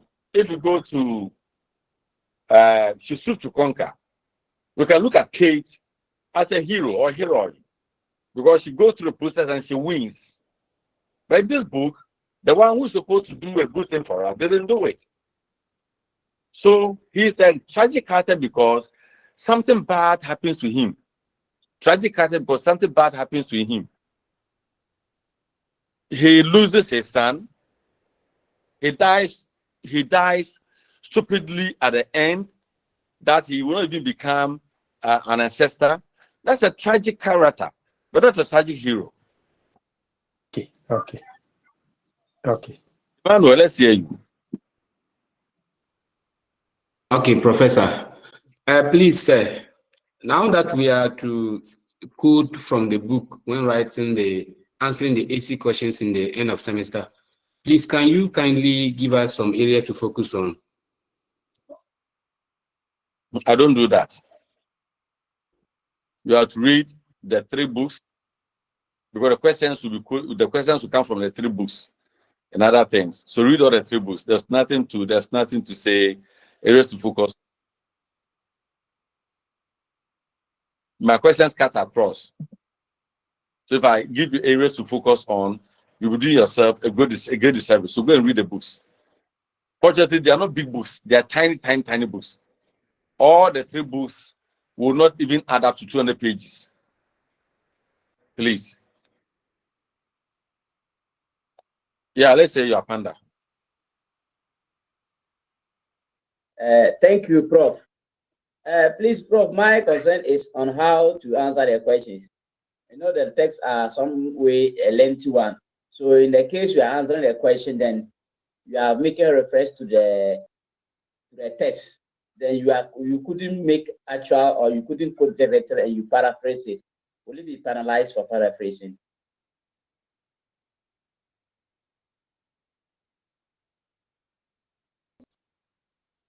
You quote correctly. If you're quoting, you quote correctly. You want to paraphrase because I've not read the book. The one who quotes correctly gets more marks than the one who paraphrases.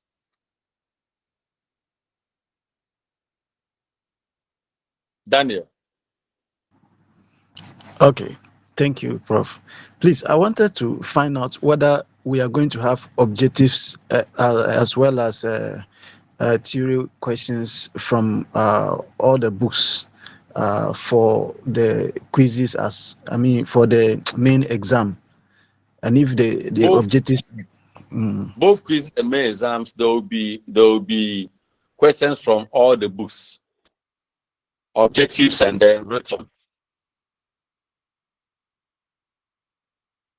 Are you Thank okay, you, sir. Daniel? All right. Yes, yes, Prof. Thank you very much. So we have questions from everywhere. Any other question? All right. So if there are no questions, then thank you so much. I wish you very well. I wish you very well, and I believe we have had a beautiful engagement. I urge you to read the books. You'll be able to answer the questions and do well. If you don't do well, don't call me and say that I did and the gate this and No. Do your part, read the books, answer the question correctly. We will mark it very well, and you get your scores, the grade that your paper will say you deserve. Right. I said we are finishing, but 2 hands are up. Let's hear Victor. Is it Victor or Victoria? Please, it's Victor. Thank you, Prof. Please, I want to just know if we are meeting tomorrow for prose fiction. We have resumed school, so I don't know if the morning schedules will still come on. Thank you. We are done. That's what we did. Monday and That was Friday. Wednesday and yesterday. Well, Oh, okay. All right. So we are done. Okay, We are done thank with it. Kate, let's hear you. Thank you so much, Prof. On behalf of my colleagues, we want to say thank you. We are so much appreciative of your time, and we might say that we are happy you were with us, and particularly with your time. Not even a minute will pass, and we really appreciate you, and we say God bless you. We love God bless you. you and good luck. Thank you. Thank you very much, Doc. Thank you.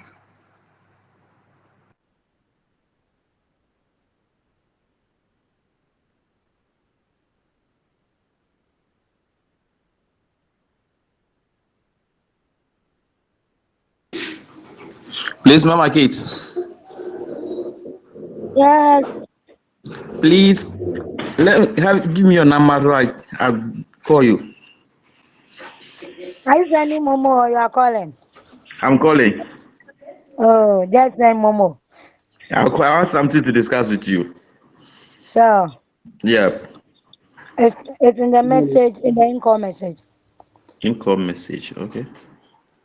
Okay. Okay. Let me give you that call behind the line. Thank you. All right. Nice. But before you go, Prof was saying about 3 books, but I have 4 books here. Which of the 3 is he talking about? Which of them do you have? I have an Animal Farm, and I have a Soup to Conquer, and I have a Clothes of Nakedness, and